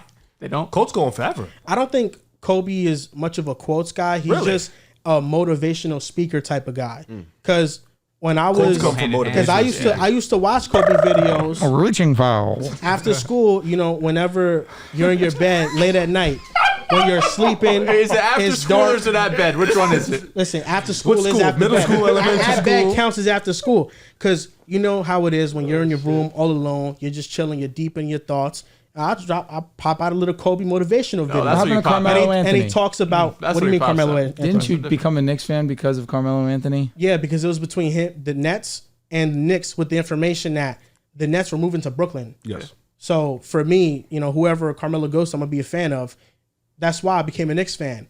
But with out to Kobe, Kobe, man. I would put up those videos of him talking about how he would work out at 5 a.m. You gotta want it more than everybody else. You gotta train the hardest. I would watch those type of videos, and he has a plethora of them on YouTube. You just search it up. Kobe Bryant is probably a staple and a fixture in the motivational video community. I bet. 100%. What? I just don't know where. Like, This I don't is get new. it. Like, This is a brand I don't know where that new, comes but from. I respect Because it. with Kobe, it's a deeper. It's deeper than ball. It's It's deeper. deeper Drew, than who got you It's in the more basketball? so Just about curious. life. LeBron. Like LeBron getting James. my mind on track. I put up a little Kobe. Sure, you don't You know put a okay. All right, Dehls, who got you in the hoops, man? Definitely like New Jersey Nets, Jason Kidd. But I wasn't really locked in, but like Jason Kidd, Richard Jefferson, Vince Carter got me. You know who that's my made me first team I like basketball watched. more outside of just LeBron? Who? No lie, Jeremy Lin. Okay. Swear. Jeremy Lin. remember I watching was those watching games. Knicks games. I hated the Knicks, and I was watching religiously. those games. I had to. It was a great time period. Kobe didn't get me Turnovers, into yeah. basketball. Who got you in basketball? Honestly, Steve Darren Rose. Williams. Oh, Darren. Yeah. I respect that. Darren Williams, Steve Nash, that type of guys. Devin Harris, those guys got me into basketball. With that being said, That's though, I don't good. think Embiid is going to get forgotten. Yeah, that's all it came to that, I don't right? think, I don't think he's that's going what to it get came forgotten. That's what it came down to. Yeah, I think if he doesn't win a championship, we're not going to view him in the lights of being one of the most dominant centers ever. That's true. We're going to view him in the light of never having a moment. He's going to go down and as underperforming. one of the best players to never win a championship I feel category. like that's low key as fuck. But I think that's also fair. That's what he is right now. He's one of the best players to not have a championship. Somebody posted, somebody quoted the USA team videos, was like, there's only one guy over there that hasn't made conference finals. And unfortunately, Oh, it shit. Saw was him Joel Embiid. flopping in practice. God bless his soul. Can we also talk about how it's the best team ever? Seems nice. Oh, yeah, I tweeted that. This is the best team we've ever Bam seen. Adebayo is your third center off the bench. Anthony Edwards is coming off the bench. Anthony a Edwards, team with Devin him Booker. coming off the Oh bench. my God. Stop Come on. blazing. There's no way you like Kobe more than Ant, bro. No, No, he Well, caps. now, He caps. now I That's watch what- Ant. Yes, as a basketball player, I like Ant. As a He human surpassed being, your no. King Like James Kobe's Harden, my man. dog, bro. it's crazy. You can tell me more quotes from Anthony Edwards than Kobe Easily. Bryant. I forgot Anthony What are, Edwards. what are your quotes. thoughts on Ant saying that the team has to fit around him? Oh, he Man. told me last was episode trolling? that was real shit. He believed that. Oh, damn. It didn't even happen at that time. He's lying. I'm fine with it. It doesn't bother me whatsoever. I think Anthony Edwards is just fucking around. After Could be. Dead he was serious. in an interview. Well, actually, you're right. I think it was joking, but I feel like he does believe in himself and has that utmost confidence. But after they asked him if one player on the team is getting the final shot for the game, who is it? And he said Kevin Durant. He loves KD. He said he's the alpha. He said that's what I came to It's a see. mistake. Does KD I think came he's to the see alpha? Kevin Durant. Nah, USA KD is OD. No, He I is. understand this, but in terms of like last shot, I'm not giving the ball to no Kevin Durant. I would. Giving the ball to LeBron James. just- No, Kevin Durant. I I know who the hell I'm trust. giving I the trust ball to. KD more. Oh, who's more clutch? I trust KD more. Uh-huh. I do. Yeah. What, you got some stats? Oh, I mean, duh. got some stats? LeBron has the most playoff buzzer beater in the playoffs. Man, I LeBron don't care, has. man. Use your eye test. Your eye test. What does your eye test tell you? No comment. I'm not. Perimeter shot. KD to Oh, LeBron. I mean, perimeter shot, I'm giving it to KD. Well, what type of Who shot has do you bigger usually moments? shoot at the Who end has of the bigger game? moments in the playoffs? LeBron James or Kevin Durant? LeBron We've James. already been down obviously. this road. Let's not start that. Of up course, again. LeBron James got more moments, but bro, come on. And clutch buckets. It's LeBron James. This It's LeBron James. Well, didn't KD hit a clutch bucket to beat Back-to-back years. LeBron in the Never NBA forget Finals? that. That shit hurts. Damn, on him. That's tough. On him both times That's in tough. the same spot. That's tough. That and shit LeBron, sucks. first time had 2 All-Stars with him, and K-Love and Kyrie Irving. Oh, shut up. You look at the Shut points per up. game; those points per game Shut match each up. other. If LeBron played better, maybe they had a better Stop. shot. But KD Stop. outplayed him. That's a fact. Brian got Stop. Stop. Can't believe he lost Stop. to the KD Warriors, man. But listen, I know, Dehls, what I'm you said, pissed. you're right, because it is Embiid's fault. But at the end, not everything could be a fairy tale. But you would like for some things like that to be the case. No, but people have to fill that role. You got to have dudes that just weren't able to get over the hump. Dudes that just had unfortunate things happen. It's just part of it. Somebody How got to many- lose, brother. Yeah. You're right. I mean, you're right. Sometimes it's Luka. You didn't have Sometimes it's not. I'm not mad about it. you didn't have. I'm not mad about it. You're right when you said sometimes, because All your players you keep got to losing. put an emphasis on that sometimes. Well, 'cause so didn't far you it's been pick every up? time. Didn't you pick He doesn't have OKC a- against Dallas? I did. There's no real Didn't you Nice pick? one. Didn't you pick Dallas Nice. against Boston? Oh my god. I There's did. no real Yo, brother. I'll be honest, Joel. Wait Joel, until the rematch. Joel, let me. I pray every Klay night Thompson we get. is really I about pray to go every crazy. night we get a That's the Dallas difference Boston maker. rematch. I pray every night about it. And you shouldn't even be worried about Dallas right now. You should be worried about not the New York helping Knicks. himself. That's what you Never should be is. worried Never about right now. I'm trying to help You should him be right worried now. about Mikal Bridges and Yeah. OG Those and role Anobi players strapping that up keep me to up at James. night, man. That's what you should be worried about. Joel, I was here about to defend you, be like, yo, damn, it's been like an hour and a half of just straight attacking Joel. But you're not doing yourself any favors. Well, we started off the It show has been such an interesting with start Rob to the show. Dillingham being left off a list. That was It's okay if he's left off a list. It's fine. I'm not mad at that. It was the reasoning. That's all. So if I don't have Dontavian Wicks as my breakout wide receiver later, you're gonna be pissed. You at know me? what's funny? I swear to God, I did not put neither did Dontavian I. Wicks for one reason. Because that's my guy. Correct. And I've been high on him for a long time. And I you know I'm that. wide And receiver. I was you. going to say, and I know that you being early to the party and now everybody else coming along for the bandwagon, theme. it rubs you the wrong way. That's the theme when it comes to wide receivers. Debo Samuel called it. Aiyuk called it. I'm a wide receiver whisperer myself. Okay, I like that. DJ Moore Justin called Jefferson, it. you called CeeDee it, right? Lamb with Jettis. other people at this Or table couldn't you did see call the CeeDee talent. Lamb. Called it. Jettis called it. I do this. Drew's legacy right now is Jerry Jeudy and Tyquan Thornton. Mine's Traylon Burks. No, yeah. I want to talk about this topic with the All-Stars, with the West and East, and comparing them. I wrote everybody down. I did too. I just Final wrote numbers on tally. the team. Final tally I had for the East and West. East 26, West 31. I had a little bit more for both. Okay, I want to see how lenient or not we are with them. Let's go with the East. We'll start just going about team for team because that's how I wrote So we're all this gonna down. do. You say a team. We're all gonna say how many All Stars we think is on the team. Yeah. Can you go by division, how they finished last year? Because that's kind of how I did my list. I went Boston. I went New York. Just go to Basketball Reference. Go to last year's schedule. It's Or just standings. Google No, NBA standings. That's it. Do that too. Oh, that too. I never do things by division in the NBA. I mean, no, not He meant division. Or the like conference. conference. Oh, my bad. Because it was. I was gonna say we did for. That's how I did it. Oh, That's how I did okay, it. I cool. just wrote it in that order. Yeah. Okay, I didn't go like Celtics, Raptors, and I didn't do that. No, We're doing no, Okay. no, no. All-star So- caliber. Yeah, let's just count them. So, how many this is about to get Eastern Conference players in it are All-Star caliber players? With the Boston Celtics, I had 3. I had 3. I put 4. Okay. You saying Who, Drew? I Derek? counted Drew. 4. You're right. I did have 4 too. I don't had hate Drew. that. I'm fine. Can with I tell you, I contemplated Derek White. I swear I did, but I didn't put him. I contemplated because he was getting rumblings of potentially being an that. All-Star. You understand think he's it. an All-Star caliber player? Yes. Then your list is going to be long. That's what I already said. okay. My list is long. He's I'm, counting in very valuable elite role players. I'm fine with 3. I'm not mad at Drew being 4. I would You know probably what? have 3. And I'm going to sound like a hypocrite too, because when we talk about another team later, I don't have this And one I'm thinking player. of him too. Correct. Okay. The next team, the New York Knicks, Jalen Brunson, Julius Randle. Correct. Two. Those are the two. only two So I Mikel put. is not a. No. That's exactly what I was saying. I feel like if you're having which is Derek why White I and did OG not, is but I not didn't put All-Star. Derek. That's why I didn't put Derek. Okay. I did not you put didn't Derek end up end of with the day. Derek. I Okay. didn't. I Drew, didn't. Mikal, OG. Drew not kind of- is the best of the best and has been an All-Star. He was just last year, right? An 2 years All-Star. ago. Two years. 2 years Was. ago. With the I thought he was last Milwaukee. year. With Yeah, the he was Bucks. last year With with the With the Bucks. Bucks, not the Celtics. That's what I'm saying. Oh, yeah, yeah. Yes. Pardon me. Yes. It was last year, though. Yes, You're right. yes, Yeah. yes. So, I mean, he can teeter. So, I'm not mad at him. With the Milwaukee Bucks, I had Giannis Dame Middleton. I have did 3 also have 3. For the Cleveland Cavaliers, I had Donovan, Garland, Jarrett Allen. I have Am I 4. nuts for putting Mobley too? Not I don't yet. think. No, I don't think you're crazy. I have 4. I think have Mobley 4 All-Stars. he has the potential of an All-Star. You got more All-Star He's a- caliber players in Boston, bro. Come on, you need something here. Therefore, We do. no, he put 4. Those are just better. Oh, you didn't count Drew. Nah, I said I was fine with 4 though. Oh, okay. Yeah. I did put Mobley. I think. just- I definitely think Mobley's All-Star You guys caliber have player. just the You top think guys, so? you know. I think so. Wow. Donovan, Garland, obvious. Jarrett Allen. Jarrett Allen's a lot. That's an All-Star caliber player. I'm Mobley, not, if you take Mobley off, I'm not mad at it. I understand he has another level he needs to go to. but like Jarrett Allen, like he got an All-Star nod. Mobley can have a similar That's type exactly season. how I feel. Yeah. I can see it. I think that Allen's just more impactful. How about 3.5? right now? 3.5. 3.5. I think Mobley, if you're projecting a leap this year, he can be an That's All-Star that's player. actually what I was projecting. Correct. With the Orlando Magic, I just had Paolo and Franz. I have 1. I did put Franz also. I did. I thought that was going to be a I debate. didn't put France. If Franz can take a leap as a Oh, so you're jump projecting. shooter, I'm not projecting. No, a Are you little. projecting with Mobley?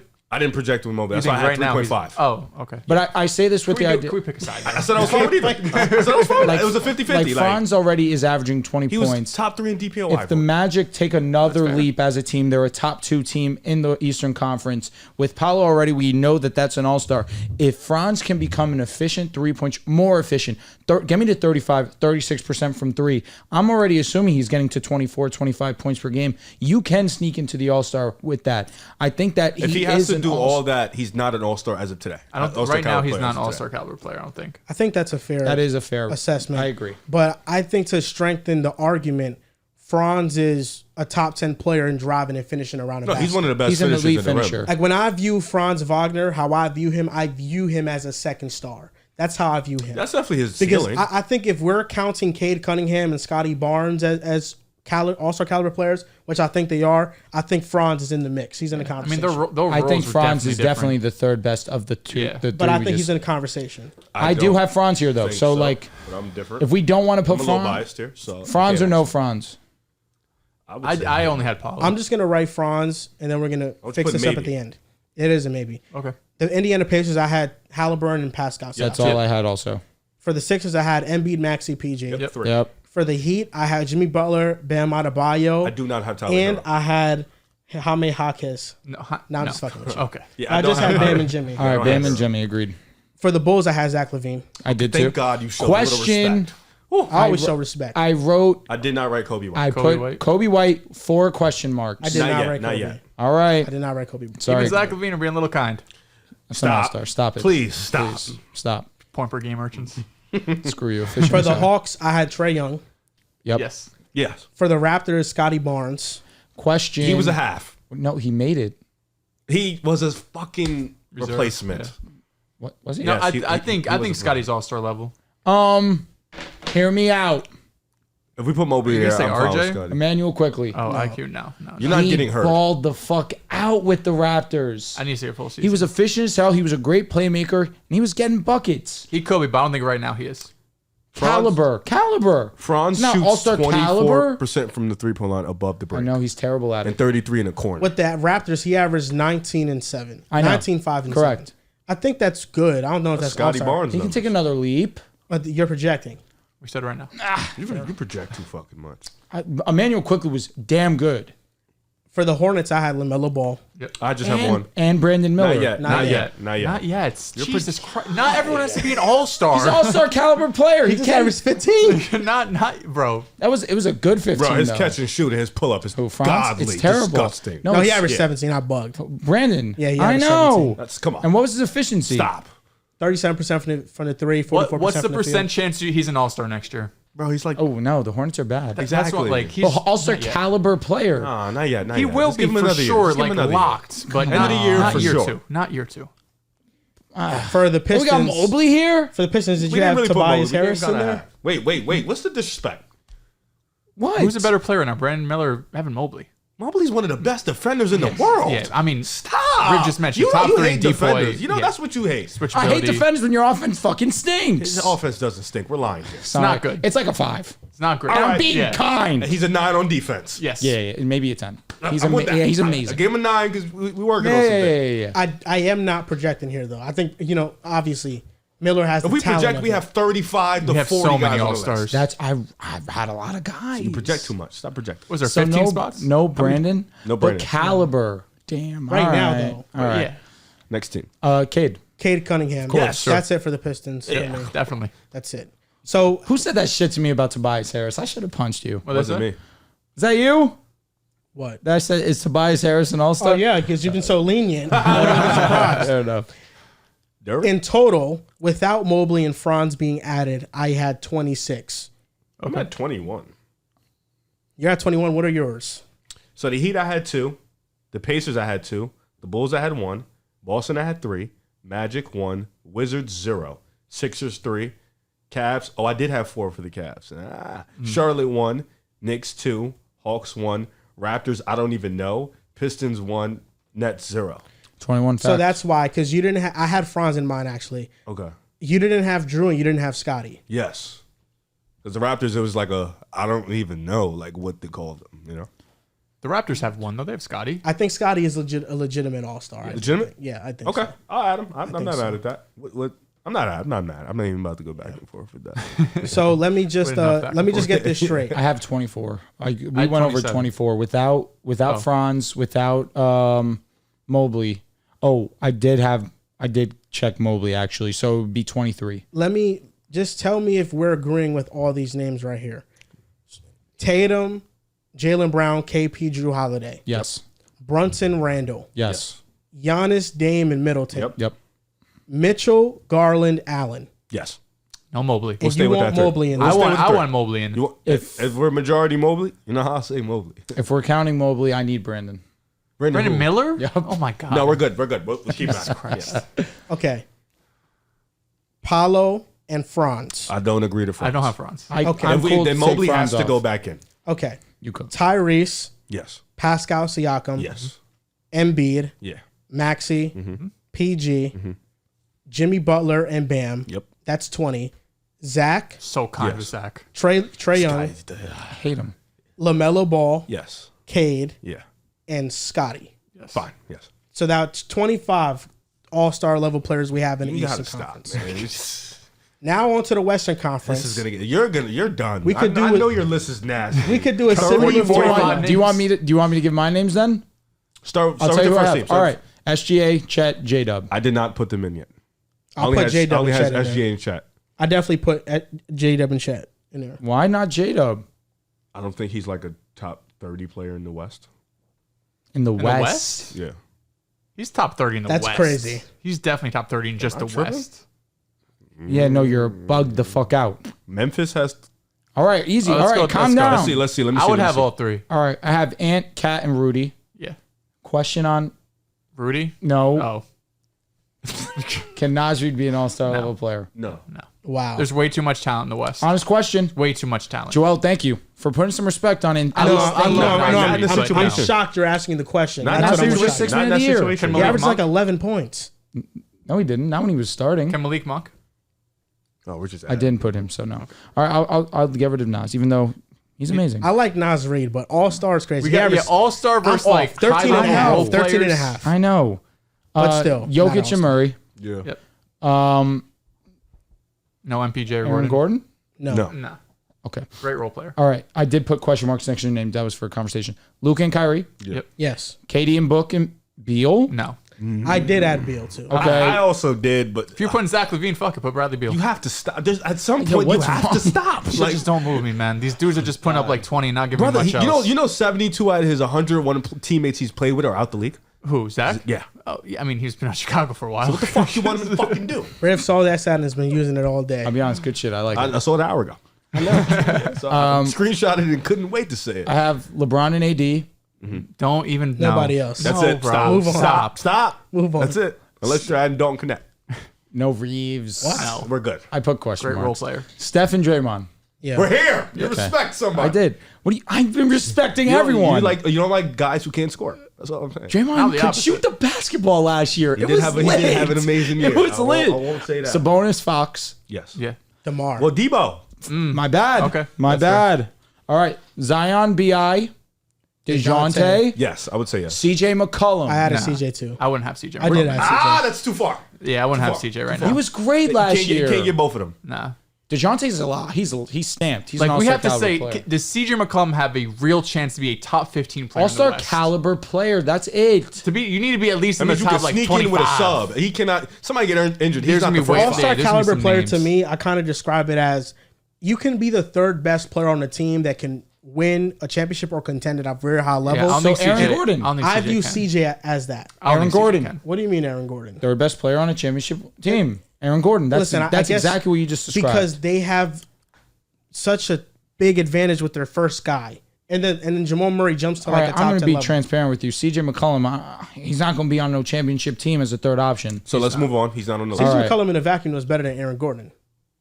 Different archetypes. Yeah, I know, of different- course, different but roles, different like, come on, responsibilities. CJ, I he's a think bucket. AG is more important and more impactful. Like CJ hasn't had the All-Star nods, but in Portland, I viewed him as an All-Star he was caliber nice. player. Nah, Portland, Portland, he was I think he was a fire. bit of a And different player he's than he is not today. he's not far removed from He had having a an great amazing year season. this year. No, he's a he had a good-ass great player. year this year. 24-4. I mean, that to me is an All-Star level player. Like if Chris Middleton is an All-Star level player still, I think that CJ is. Do you too. think I'm those fine with numbers that. go down with DeJounte there, though? Yes. Probably. Yeah, of course. Now, Chris in the playoffs when he's healthy is OD though. He is. No, he That's- was OD. that's the thing. He was Yeah, OD. yeah, that's Yeah, All he right. was. Sengun. Sure. Yeah, I did. Fred. Of course. Hell no. No. He's been an all-star. No, but at this point, high level role player. That's like saying Brook Lopez is an All-Star. Cooked. No. He cooked. No. He did. JG. Who? Jalen Green. Oh no, no. I'm so serious. sorry. You fucked me. Şengün's really the only one I'm taking from Houston. All right, I agree. Wemby. Duh. Yeah, easily. Laurie. Yes. Kawhi and Harden. Yes. All right, that's it. Ja Morant. You missed Memphis. They Yeah, have three. Desmond Bane. Oh my God, JJ. I completely missed. I had that. Ja, Bane, and JJJ. Yeah, correct. that's Those are the all three three to are have. valid. Correct. I Nobody had for the third- Blazers. We're locking that in. No, Yes, yes. no. I had 31 total, but if I'm removing J-Dub and CJ McCollum, Why are we removing Jada? then it's 29. I wouldn't. I'd keep I'm J-Dub in removing I, it. did, I didn't have McCollum. J-Dub in mind. Maybe I'm tweaked. I personally would say you're tweaked. Aaron Gordon. Nah. Nah, High he's level just a role player, yeah. but he's not all star. Is J-Dub better than Desmond Bane today? No. He's I not. think Bane think it's offensively is giving you a crazy. bit more. I don't think it's. I'm just asking. I'm I trying think to it's see. an Bane's argument. better right now. I'm trying to Bane's see where better we're right at with J-Dub here. Desmond Bane can also improve. He's still very young. He is. Look, I think Bane. His numbers last year were amazing. He averaged 24. Yeah. Is J-Dub better than Brandon Ingram today? Like, is he a better player than Brandon Ingram? He No. can be better, yes, but is he a better player? He's not. The defense from J-Dub is great, though. Yeah. That's something I got to talk about, but at the same time, It's close. offensively, It's really players close. are DI more offensively can do almost anything. almost Yeah. everything. Correct. It's just the way I view it is that Desmond Bane this year benefited from Ja missing a shit ton of games. Last year he was pretty great though. Yeah, no, he was, but he averaged 24 this year. Last year he was 22, 5, and 4. and Ja played more. I think this year we'll get more of an idea of who he is. J-Dub was 19-4-5, 54% from the field, 43% from three. Not the best volume, of course, but I just think what J-Dub offers as a playmaker, as a shot creator, he all year long last year was Bane's my brother. OKC's closer. He was. He took those times. fourth quarter shots and he took over in the fourth quarter. Except a lot of the in games the that I've playoffs, seen. unfortunately. I know, playoffs, but at listen, times it's he was his first time. It's his first time in the playoffs. What was Bane his first time in the playoffs? Was he Desmond Bane, first time in his playoffs. I think he played all right. It was definitely against who? Minnesota. I'm sorry. Minnesota, His first time in the playoffs. Utah. With actual minutes, he averaged 19-4-2. Shot 48% from the field, 49% from three. That's pretty fucking elite. My God! We've always been here, Desmond. And then against the Lakers, 23.5, 6 rebounds, 3 assists, 42% from the field, 32% from three. Drop off. Yeah. That first playoff run. Ja missed a couple of those games. His very first one, 20 minutes, 6 points. Yeah. Yeah, I'm not going to count that. Care But about that one. no, listen, I think it's close. That's why I think J-Dub is an awesome level caliber player. I feel like if he was in a situation where he had the majority of touches, his numbers would look better. But you can say that about a lot of players. I understand that. That's but unfair. That's why I think he's an awesome caliber player, Can I though. ask a question? If you swap J-Dub and Laurie, are the Thunder a better team, yes or no? I think they're relatively You're the same. taking away something that OKC is already lacking. Yeah. OKC right now, they need another playmaker. They need somebody else that could He initiate. struggled with that a lot in the playoffs. In the playoffs, though. but not in the regular season. In the regular season, they were the first seed, the youngest team ever to be the first seed in the Western Conference. And he was arguably the second biggest reason because of that. Him or Chet, it's a toss-up. What he offers as a playmaker and his creation, if you take that away and you add Laurie, who is spot up, I think you're taking away a lot from them. Because who'd be the secondary creator if you replaced him with Laurie? You're adding something, but Jalen Williams also gets to the basket at an elite You don't level. think adding them to Laurie, they drop off that much where they still can't win 50 to 55 games? No, regular season they'd be great, but I think the playoffs. I know J-Dub struggled, but That's why it's hard I'll for have me a to lot say. of faith going in the future. I can't say that I would know, like, flat out. No doubt, Laurie's going to go to the playoffs, and he's still going to be lights out. That would be irresponsible to say. These last 2 seasons from Laurie as a shooter have been unreal. As a catch-and-shoot shooter, he is one of the best in the league for the amount of points he averages for a majority of his looks to be assisted. Yeah, no, I mean Laurie's fantastic, but I think having him on the court, even though him and J-Dub are comparable, just player for player in a vacuum, it gets really tough in a playoff setting because you can focus a lot on SGA and then you have shooters built around him. And J-Dub is a very good defender. He's a very good defender. I will never slight him in that regard. They got a lot of defenders though. But I'm not trying to slight. This was by no means trying to discredit J-Dub. More so trying to say how he was kind of asking Bi, you were asking Bane. If you put Laurie in that situation, are we still looking at a great dominant team? OKC is definitely great regular season dominant team. They have the talent to do it. But I also think if you put J-Dub on Utah and he is initiating all the stuff they have with how brilliant Will Hardy the is. offense is completely focused on him. I could see J-Dub last year. He could have averaged 24 a night. It's you know what? It's tough for me to say because that. the playoffs is stuck in my brain. Him as a secondary creator, it wasn't the best. It was to see. bad. Yeah, I mean, It was super young though. So I it's can't like really hold that to against him. just flop him over to a number 22, one right? for a season. It's tough to. But say. also, I don't feel know. like we can't overemphasize it too much because you look at the playoff numbers. In 10 games, he averaged 19 points, 7 rebounds, 5 assists, only 2 turnovers. What was it against Dallas though? I will tell you in a bit. 1.7 steals. He shot 47% from the field and 38% from three. It was just that Dallas series stuck out because I feel like that's where he really struggled. Against Dallas, he averaged 17, 7, and 6. 2 steals, shot 42% from the field and 38% from three. He still was great from the 3-point line. Yeah. And What was against the the volume? Pelicans, he was awesome. The volume for The threes. Jalen Williams, he attempted 21 threes in this series. Over 7 divided games. by So 6. 6 games, right? So like 3 point something. Around They there. didn't have the number. Like, No, they don't. They don't have just this. have totals, That's fucking yeah. aggravating. They don't. Quick math, bro. I just You didn't- cooked. I didn't feel like doing that. I really did it. But I for the just playoffs, wanted it to do its job. For the playoffs, he shot 4 threes a night and hit 38% of them. Up from the regular season, it was 3.4. In the playoffs, it's 3.9. All-star caliber is very tricky. A lot of guys can make it. You know. How far do you get down the list of players in the NBA to you be like, all right, this is too much? I just think a lot of these guys, you're going on a lot of, you're going to 10th reserve to get to fucking CJ McCollum. Klay Thompson, when the Warriors were at their peak, he was getting in. But how many points per game was he averaging? 22. He was the best 3-and-D player in the league. Correct. 22 a game, 21 a game, 20 to 22. In 14, 15, and on, 21.7, 22.1, 22.3.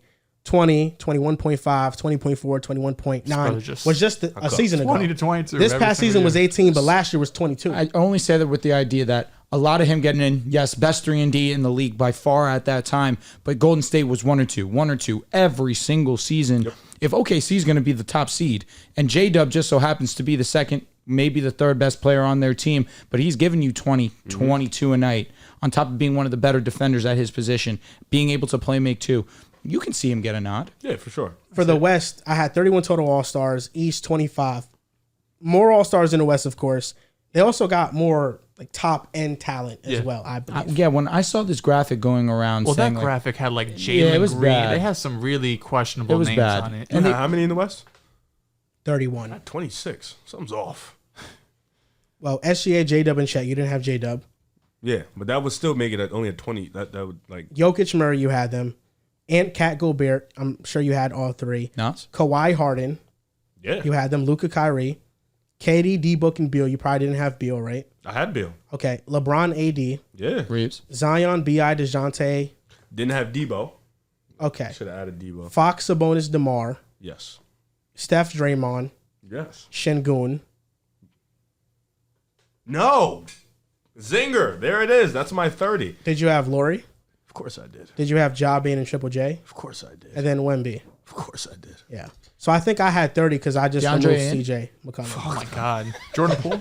Do we skip Look on at the Jordan Poole in the numbers. East? Look at the numbers. Look at the numbers. Is right. Look at the goddamn numbers. You're such a fake stat liker. Hey, man, I pick and choose. Some empty stat. You definitely pick and choose. We all pick and choose. Pick and choose. Do we? Not me. I definitely pick and choose. Not me. This week in the NFL/NBA, what I have here is the top 10 running backs according to ESPN. Okay. Number 1 is CMC. Oh, we're not going to guess? I mean, Did you want to guess? Nah, I was it's just okay. gonna I feel like do it flat out. we probably would have got damn near all of them. You know. Okay. The number one is CMC. Number 2 is Breece Hall. Number 3 is Nick Chubb. Number 4 is Saquon. Number 5 is Jonathan Taylor. Not everyone can say that. Number 6 is Bijan.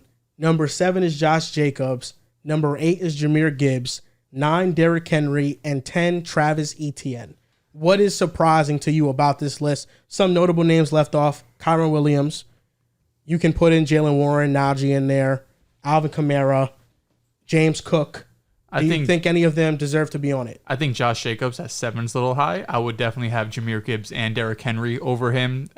Nick Chubb at 3. If he's healthy, easily top 3. You can make the argument. Number 2, a pure rusher. You can make the argument. Number 1. Talk. But coming off that nasty leg injury, he would be a few spots down. I would definitely have Bijan over him, Jonathan Taylor. Derrick Henry a at few of these 9? guys. Bijan has proved nothing to be over him. But Bijan- At 9? Did you see what Bijan did last year, brother? you seen with Chubb? Never mind. No, Nick, 100% healthy. No, Nick Chubb. no, no. I need to go over undoubtedly. until he proves he can't do it no more. To me, Nick Bijan's Chubb damn near got top injured 5.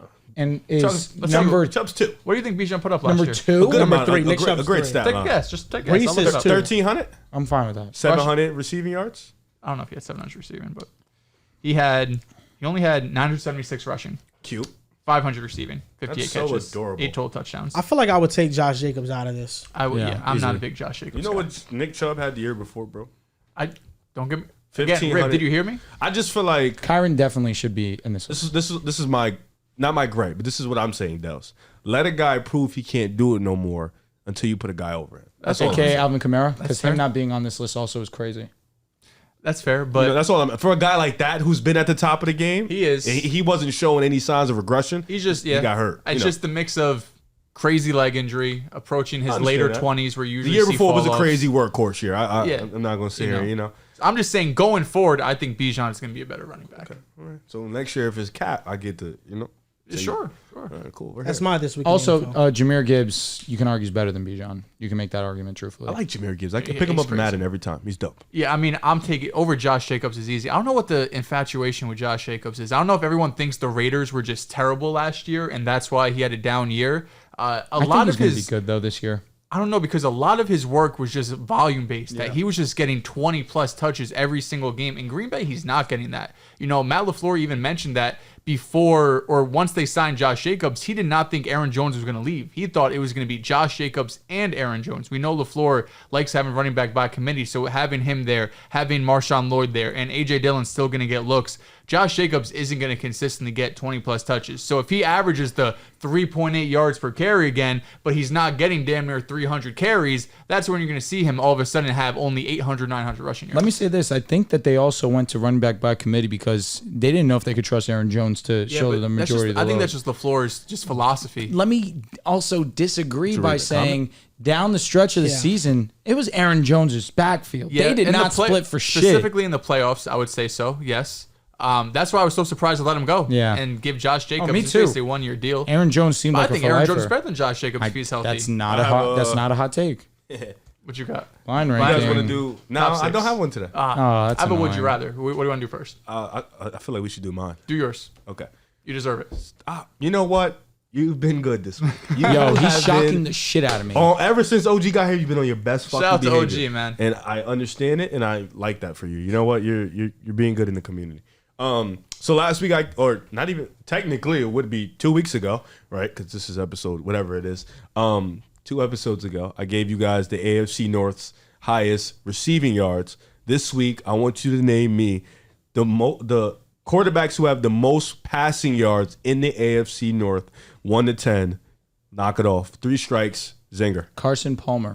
All right, you started first. He is number 4 with 22,694 Can I get yards. Big Ben? Big Ben for 300. He is at number 1 with Went a little more 64,088 deep yards. Took the basic route. Andy Dalton. Andy Dalton for 200. He is at 31,594. Number 3 ruined AJ Do we Green's think we career. have any Browns on here? Doubt it, right? No. Be I don't honest, know. you do. Oh, we do? Yeah. Oh, interesting. You have a few, as a matter of fact. Is your boy on here? It's Say it again. collab up. No. I'm just wondering. It's just passing yards in the division, correct? Yes, it's always passing yards in the All division. right, Joe That means Flacco. Joe Flacco is number 2, 39,861. So you have 1, 2, 3, 4. You always get that fast. You guys are. No, those are the easy ones. You guys said Dalton and Just let me quickly Palmer see already, where right? this Yes. guy is from. He played with Can we get a baseline of what number 10 is, just out of curiosity? number 10. I got you. So number 10 twice. is a guy who played 39 games. Name your boy. Yeah, I know. That's where I just want to know what the yardage was. He played for. If we get into the deep cuts of the Bengals, He played in the mid 2000s. How many yards did he have? That's what I was that's asking. what I you want to want know the- what the floor Just so I is. know what a cutoff is. 7. So at 10, the cutoff, which I shouldn't even be giving this to you, but I will because I like giving you things. At number 10, the cutoff is 7,000 yards. Oh, okay. All right, We got yeah, Lamar yeah. Jackson. Lamar Jackson is up here at number 5 with 15,887 stinky ass yards. All right, it's your turn, Joel. I gotta go with Joe Burrow. Joe Burrow is here at number 7 with 14,83 yards. That's a lot already. Yeah. in his So you career. have 1, 2, 3, 4, 5, 7. 8, 9, 10 is gonna be a tough walk in the park. Boomer Esiason. That's a One good of these guess. guys. So first, let me help you out with 6. 6 is he's still in the league. So wait, Mayfield? Baker Mayfield. So Boomer was Sorry, I didn't know if that was. Boomer yes or was no. wrong. Was that a name or is that like Yeah, no, a that's his time name. period? Oh, that's 100% wrong. I don't know who the fuck It's Boomer that is. time period. He was good for the Bengals. Yeah, because though. no, the Boomer era with baseball. That's why it He's caught me an off announcer. guard. He went to the Super Bowl against Joe Montana. Is that his name? Yeah, Boomer Esiason. Esiason. It's not there, buddy. All I'm right, sorry. Ken Anderson. Can you stop so I can like? First of all, it's Joel's turn. yeah, and second of I all, thought it was Dell's turn. No, no, I said that was Baker. Baker Mayfield. I I was said trying to Baker. get that off, and Baker Mayfield I'm is sorry, I'm here. just really upset right now. At number 6, 14,125 yards. So now you need 8, 9, 10. I'll go with Ken Anderson. No, he is not up here. Fuck He yeah. is. He's not here. Deshaun Kaiser's on this list, by the way. Oh, not top 10 though. No, he's at the bottom. He's like 20. Oh, brother, this is bullshit. For Cincinnati, Boomer Esiason had 27,000 yards. Brother, he's not here. No. That's Is that his name? What's his Where's name? your list? This is just coming AFC North. This is StatMuse. Stamuse definitely. Was he in the AFC North at the time? Because I'll be honest, 10th only being 7,000 just feels so low. Bro, I'm telling you, who's Boomer? Since Boomer Esiason is a legend, he's in the Super. I'm Were pretty they sure he's in the not Hall of in the AFC he's North, not in the Hall of maybe, Fame, but at that time? I guess. Because it says the original 4 members of the AFC Central were the Browns, Bengals, Steelers, and Houston Oilers. Oh, wait. Oh, so made the Bengals. Oh my God. You're fucked, buddy. He's not on the list. I'm sorry, bro. That's annoying. You're up again. I'm going to help you out with number 8. Okay, No, they entered the Bengals entered the AFC North 2002 and Oh, you're present. fucked. Oh, Yeah, okay. All right. No, Hey, see, you yelling that's- at They were me. the Learn AFC something new Central every day. for, Apologize. since Sorry, bro. 70 to 2001. All right, this guy, he played in. I don't need hints. Don't need. We're good. Now I know that I got to clean it up. I just wanted to tell you, he played. These next 2 guys played in 2000 eras. Is that the only 2 we have left? Yeah, 3. Okay. 8, 9, 10. All right. And can you rattle off the names that we have? I have one name on top of my Yes, you have. So you had number 1, Big Ben, of course, legend. Number 2, Joe Flacco. Number 3, Andy Dalton. Number 4, Carson Palmer. Number 5, Lamar Jackson. Number 6, Baker Mayfield. And number 7, Jake Brown, his backup, Joe Burrow. Okay. I was too locked in on Boomer Esiason. I on, should have been here You thinking. got to guess. I know I'm Let's get a folding. guess. Bro did all that. I really only have yelling. one name on my mind, I'll be honest. Might as well cook up, brother. Go. This one. Yeah, brother. You have a name, just say it, bro. All right, that's fine. Terry Bradshaw? Terry Bradshaw is not here, sadly. He is actually not in the top 25. Maybe he This- didn't. the North shit, the time shit, the Maybe he whatever. Yep. Sorry, buddy. When did the Steelers get to the AFC North? Oh man, like the Ravens. Like I'm blank. Did Cunningham not play for the Ravens? He did. I can't even be sure about these legends. I'm going to. I didn't say they were name legends. one. They were actually most of them bums. I'm going to go with Trent Dilfer. Yo, you cooked. Good guess. You did not cook. Ooh. I'm sorry. The Steelers also 2001 when they realigned. Yeah, brother. So, I'm sorry. so there's just Who was the quarterback before Big Ben for the Steelers? You're asking a lot. That's probably the yeah, answer. Big Ben was our Do we have a whole Steeler life. on here? So you have 1 Baltimore Raven. I'm gonna tell you.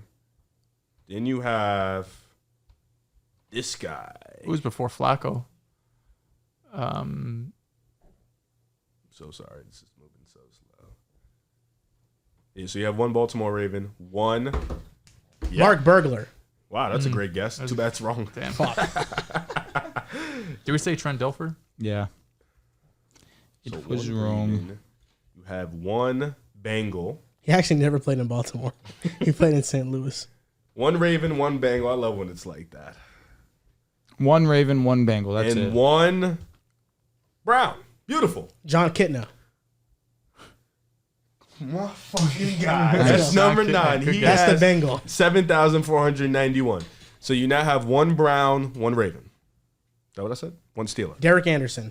Fucking keep Damn. fucking. Okay. Number 10 he's the guy with 7,083 yards. And now number 8. What team was that? Ravens. Number 8. So that's the last one. Come on, Joel. You in the heater right now. Like, why do I want to say Brandon Whedon? It's not that. I'll tell you I don't that. think that's in advance. 7,000. For the Ravens. It's a Ravens guy. It's a Raven. Oh, I Brandon thought you Whedon's said at the 12. Brown. All right, see, okay. That's crazy. I had a feeling. So he's close. what team is? This is the last guy's the Raven. Oh, I So thought you who's said quarterback Brown. Who's the before Flacco? Brown? The Yeah, Brown that's the $1 million question. Kitna. No, the Bengal was Kidna. So The Bengal was Kitna. So what was the Derek Brown? Anderson. Derek Anderson was Derek the Brown. Anderson, Yes. yeah. Oh, okay. That's why I was guessing Four. Brown. He led them to Cool. the playoffs before Baker did. You know What I'm year saying? did he 20 play? years later. Cool. This This player? Raven. Okay, I'll tell you. He played from mid- 2003 Definitely to 2011. Damn. So it is the QB before Flacco. He only Trent played- Edwards. No. Oh my god. He got me bad. I knew it wasn't him. Nah, it wasn't. I can't believe Deshaun Kaiser's up here. Jacoby Brissett's up here. Oh, Trent Dilfer was 25th on the list. Dilfer. Dilfer, whatever his name is. Not important. Bro, Trent Edwards never played for Baltimore. He just guessing shit. Yo, fuck. Who was before Flacco? Bro, it was the quarterback that was a part of Hard Knocks. I'm forgetting I had his to guess freaking based off name. his name. He's white. Bro, I'm forgetting his name. Does his first name start with an M? I would give you a hint. That is wrong. Can we get his initials? I don't have anything. I'll be honest. Give me an initial. KB.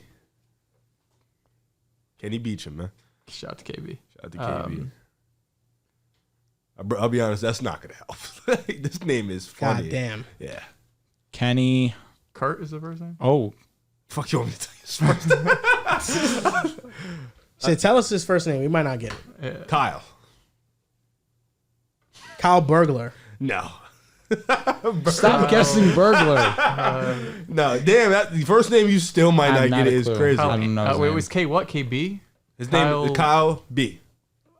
Damn, we're folding at this I'm point. tapping out. It's over. I'm Too much done. for you? I'm Too not much- gonna too guess. much meat? What's B what? B. Oh. Kyle Booker. Kyle Booker. Kyle Booker. No. I don't know. That was racist. I said Wow. I fucking I had You an tapped idea. out. You're helping No, them no, out. I'm done. I'm done. I don't know. All right, bro. We give up. Oh, you sure? You can't take You enough want us more to meat? beg?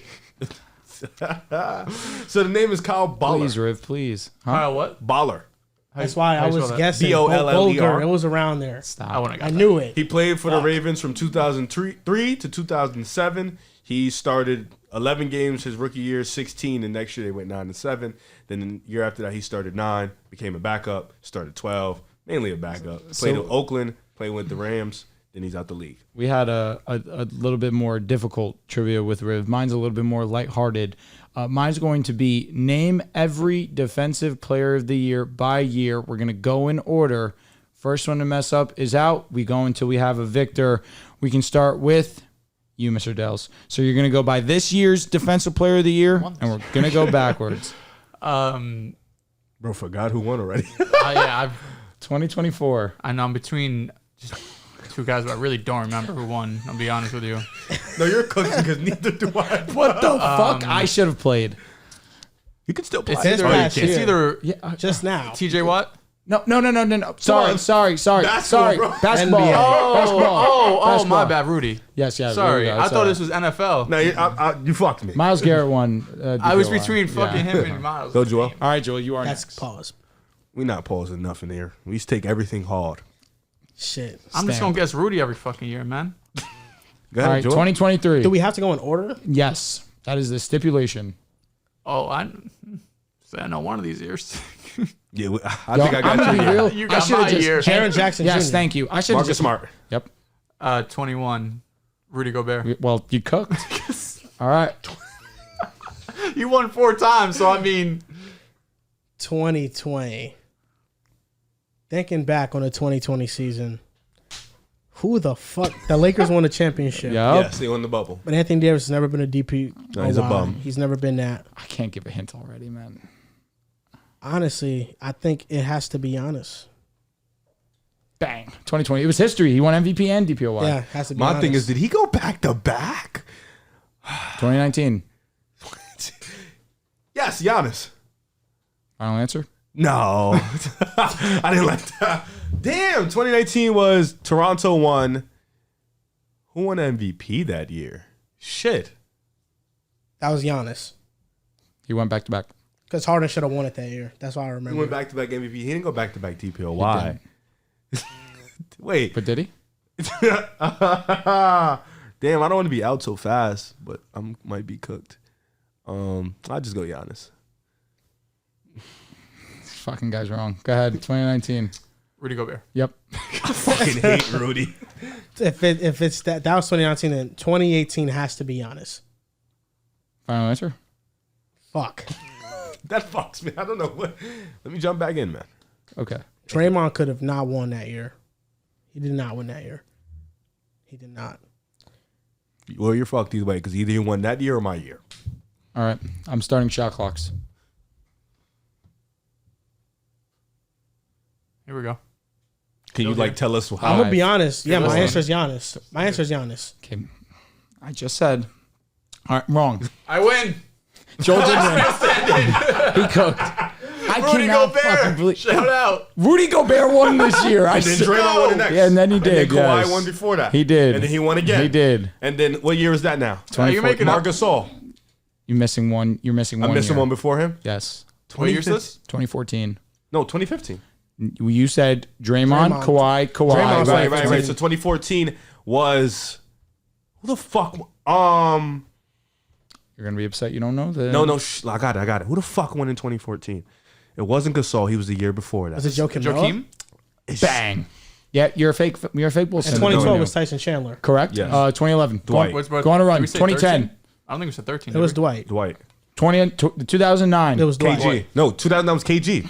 Dwight had 3 in a row. Fucking up the motion. 3 in a row. Yeah, Dwight did have 3 in a row. I thought KG. Did we say 2013? So KG's I don't think we said KG was 2013. 2013 was Marcus All. Oh, Yeah.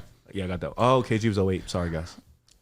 Yeah. What's your this week in the NFL, NBA, Dehls? damn, we're done with that. Yeah, you fucking guys lost in 2019.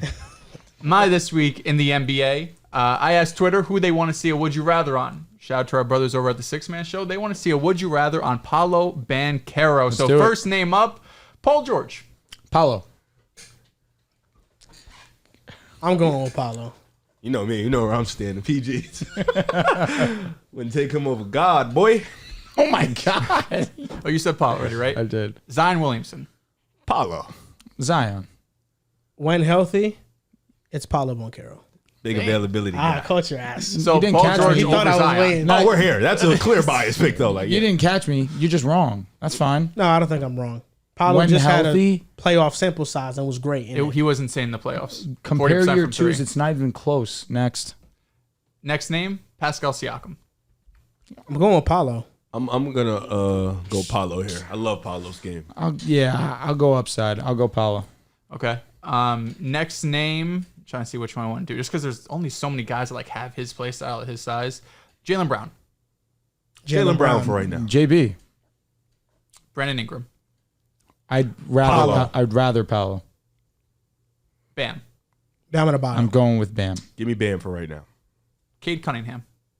Paulo. Come on. Yo. Cade fucking Cunningham, baby. You know where I'm going with this. I'm a lie. That's what I do. You lie sometimes on here. Never. Paulo. Cat. Jalen Williams. Paulo. Paulo. Paulo. This is a little weird. Damian Lillard.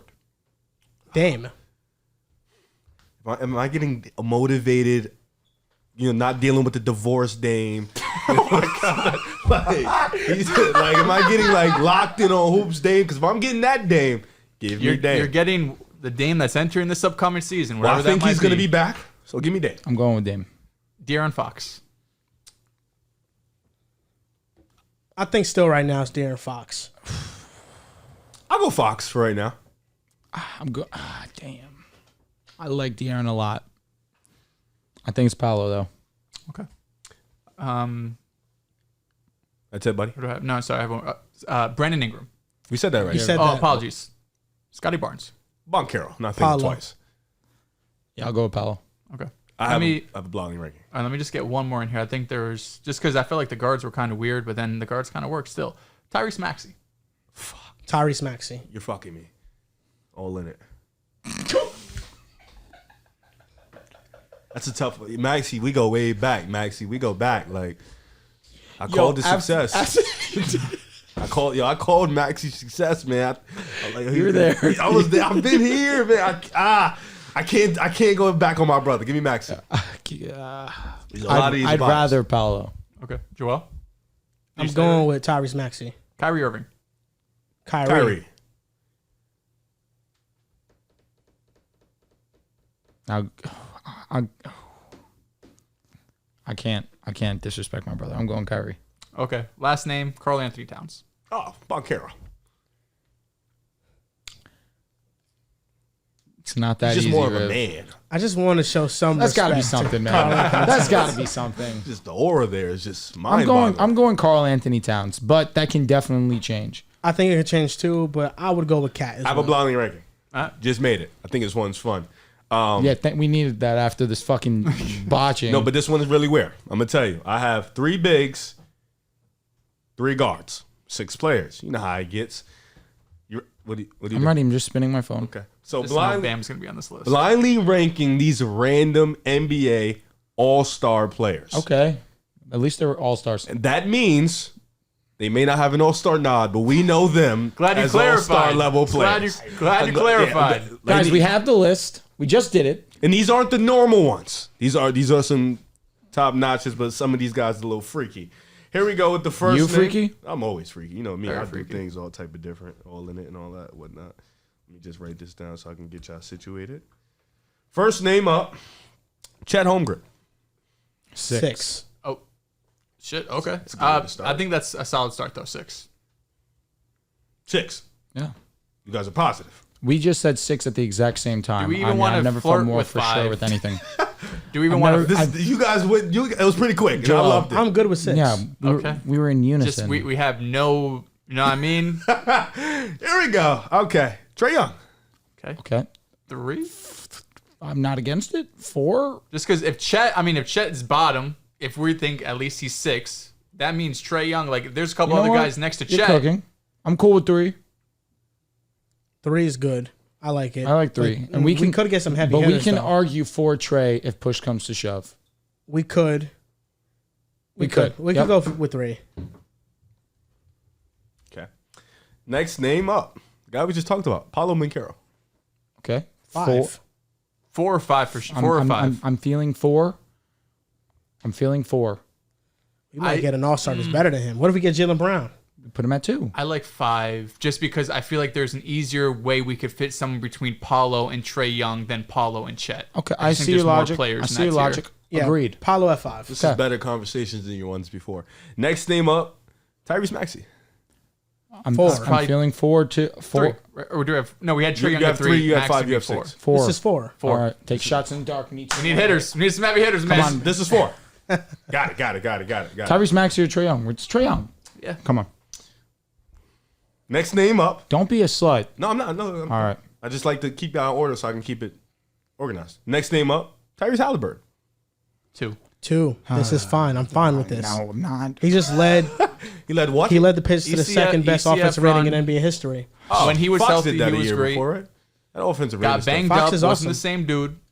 Number 2, I would take Trae Young over him, but I'm sure there's people at this table who might have Halliburton over Don't say Fox. people. Don't add Or that. excuse me, Just- over just Trae. one guy. It's literally only one. Trae Young has never led the Hawks to 121 offensive rating. Oh my God, he led him to top had- offenses yeah, and an he- ECF. he He's never actually number basically 2. what Tyrese Halliburton is right Never now. He was was better in 21 his years ago. ECF run than Hallie was in his. The best offensive rating Trae Young That's not led the close. Hawks to was 116. Okay, Fox had that same thing a year before. That it's inflation, bro. We don't care about What do you mean inflation? Offense rating adjusts for pace.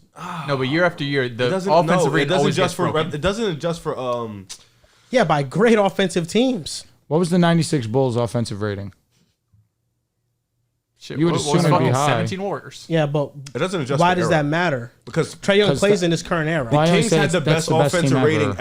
ever a year before. They're not the best offense. We don't care about that. You know what I mean? Like, the don't. triangle offense. That was one of the best offenses 72 I've watched. wins. It was so entertaining to watch. But every night. it's not a coincidence that year after year, the offensive rating always gets I mean, of higher. course, but Trae Young is playing in the era with these I guys. get it, If but he was Trae playing in Young a different is era, I understand. Is a walking top 6 offense by himself. No, he's not. That's not He's a done fact. it in like 4 and 6 of his seasons. So how is he a walking guy if he hasn't done it every season? If you don't have to do it. If you're a every walking top 10 You're being offense, then so every literal. every Joel, season you should you're have a being- top 10 why offense. are you being so literal? What do you mean? If you're a walking top 10 offense, Obviously, I wasn't being literal. He's done it for Tyrese Halliburton, when he's played for the Pacers, has been a walking He's top played 5 a offense. year and some change. Last year, the Pacers were top 3 in offensive And, rating when Trae he Young played. has done that, bro. Tyrese is doing it at a higher level. I mean, I guess he's. The Pacers' offense rating is 121. That's 5 points better than the highest that Trae Young has ever led the Hawks to. I mean, I guess, bro. I guess. 96 Bulls had an offensive rating of 115. That's only 1.6 points off from Trae Young's best year leading the Hawks in offensive rating. But, Trae Young led offense higher than the best. What's the next name, What's man? the correlation with the Bulls thing? I don't get it. It's just, it's an era now. That's where, 90s basketball, that they weren't taking 3-point shots at the volume they're taking that now. But 115 comparatively to, again, a great team, a great offense for the Hawks, but offensively, apparently they're better than, offensive rating is really just a now thing.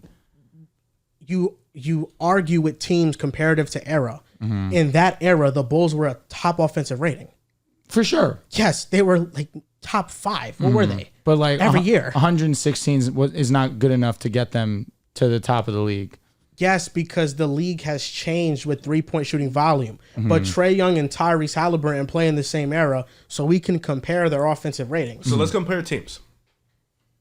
Who's had better offensive teams? Take both Trae the point Young's guards. had some good teams. Take the point guards away. Who's had better offensive teams? Who's had better players that fit around their play style? And let's not lie here. Let's be objectively honest. Who's had better coaches? At this point, the Pacers are doing a lot around Tyrese, but let's not act like Trae Young was surrounded by scrubs all the time. No, bro. see, I didn't say scrubs. I just asked you a question. I don't think it's that far off. Who's had a better team? Who is the second not that best far. player? John Collins? Who he At that point in time, at that point, he's when they made he's the feeding. ECF, Clint Capella, John Collins, Kevin Huerter, DeAndre Hunter, who came off the bench? What do you mean? Name me a person that can go get one. The Pacers started Aaron Nesmith. Can I count John? Does that count? The Hawks have been a top 12 offense since 2020. And the Pacers are just number 2. Last year, if you look at the Pacers roster, they were not good, and Tyrese had them in a top 5 playoff spot. Last year, not with Pascal Siakam. I'm talking about his first full year in Indiana. 3 of the highest offensive rating seasons were this past season. So 1, 2, and 3 all time are the 3 highest offensive rating. I know. Ever. I know. The Boston Celtics offense clears the 95 Bulls offense, bro. Do you see how many threes they take and make? It's not even close. Wow, this is nuts, truthfully. Can we get what do we have? One name left? We got sidetracked. Who We had Halliburton at Hallie 2. So number 1, who is it? Drum roll, please. The number 1 guy that you guys think is the best player out of these 6 guys is Must be big. Drew's brother in Christ. Ding, ding, ding. Zion Williamson. We cooked. It's a great list. So your list not is terrible. Zion It's good. at 1, Hallie at 2, Trey at 3, Maxey at 4, Boncaro at 5, and Chet Holmgren at 6. This is a really damn good list. God, So who's had a better team? You didn't answer me. You just kind of like jumped over it. Let's start. Who's had a better coach? Well, Rick Carlisle's a better coach. Did all of them, right? Everyone. Yeah, but the Pacers last year, Tyrese's first full year Well, with the Pacers. He wasn't healthy with them last year, though.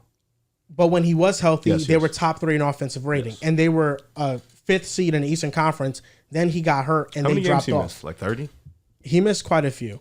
And the Pacers starting lineup that year, it wasn't all that great. The Hawks this past season did just have 117 offensive rating. 12, right? Yeah, in NBA history, 22. I think it's just tough when you're comparing it even to 3 or 4 years ago to today. It's like, well, today's numbers are Tyrese and the Pacers are higher than Atlanta and the Hawks. So it's like everyone's higher than that. Everyone. The starting lineup was Bro, you look at Tyrese, all of them for the Buddy. for Buddy, like 20 Nesmith, Nemhard, spots. Miles Turner.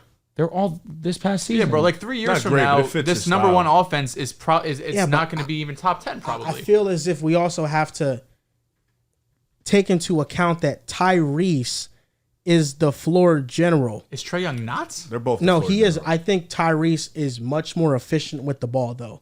That's not even a debate. The numbers back He gets that it out up. quicker. He makes better decisions than Trae Young. just like me. We talk the USA for the USA team. Jalen Brunson and I think Kyrie Irving, they got left off it in favor of Tyrese. In a vacuum, you can argue skill for skill. Brunson, Kyrie, they're better than Tyrese. But the reason why they had Tyrese on a USA team is because he's a floor general. He is an unselfish player, 20 and 11. He led the league in assists. I mean, Tyrese Halliburton, his efficiency, 60% true shooting percentage. That's more efficient than Trae Young. He's a more efficient shooter than Trae Young.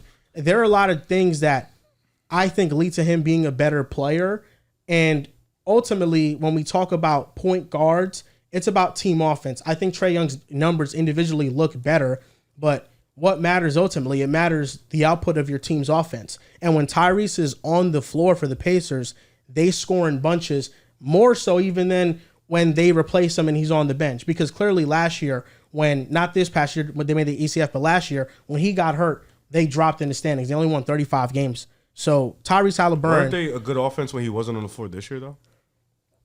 they made up for it, yeah. Yeah. I think T.J. T.J. McConnell was McConnell was awesome. fantastic. He was awesome. Yeah, there's no doubt. But I think as much as we want to say Tyrese Halliburton is playing in a good system, Well, he is. But He he's is the system. He's a part of the system. yeah, but he is the system. I don't know if That's I can say also what he is. Rick Carlisle has never played like this with anybody else. He never had a point guard like this. Outside of understanding. Luka in 2019 led the Mavericks to the best offensive rating in NBA history in his second season. At that time. Yes. But at that time, yes. Then Trae Young broke it. Because now it's slaughtered.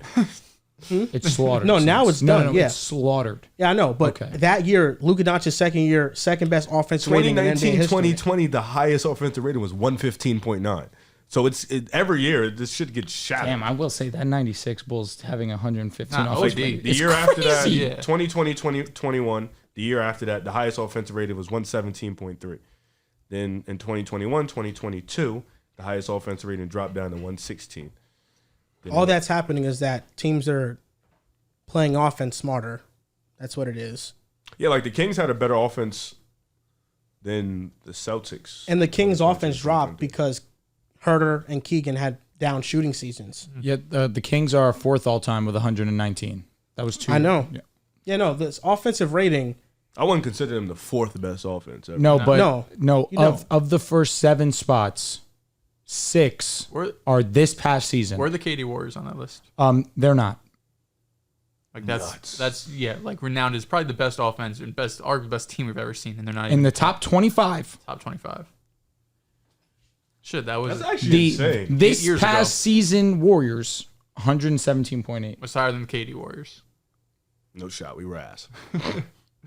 They were first that year, though. Yeah, what was it? What was the number though? Do you have it? It was 113.5. Like Utah in 1920. Oh, this is the playoffs. I'm so 1920. sorry. 2019, That's far 2020. back. No, It's 100 2019. years. Oh. Dyslexia just caught him real quick. Real quick. It No, happens. you said the 1920. You said 19. Yeah. You were ready to dick eat, and that's I was. You know what? I said that. That's your problem. You didn't let me. You've been doing that a lot. You didn't let. You were I ready asked to you to dick. clarify, and you did. That's fine. You asked me. He just was ready to dick eat. Like that's just insane to me. Not ready. I did. Dick riders, man. I mean, I think, of course, like when you're comparing eras, it's difficult. The Warriors with KD first, second in offensive rating in the 3 years that he was there. You have to compare the seasons that they did it in, because obviously the Kings' offense isn't as good as the Warriors' offense. But the Kings' offense was pretty remarkable. The Warriors in the year they 18 were were first. third.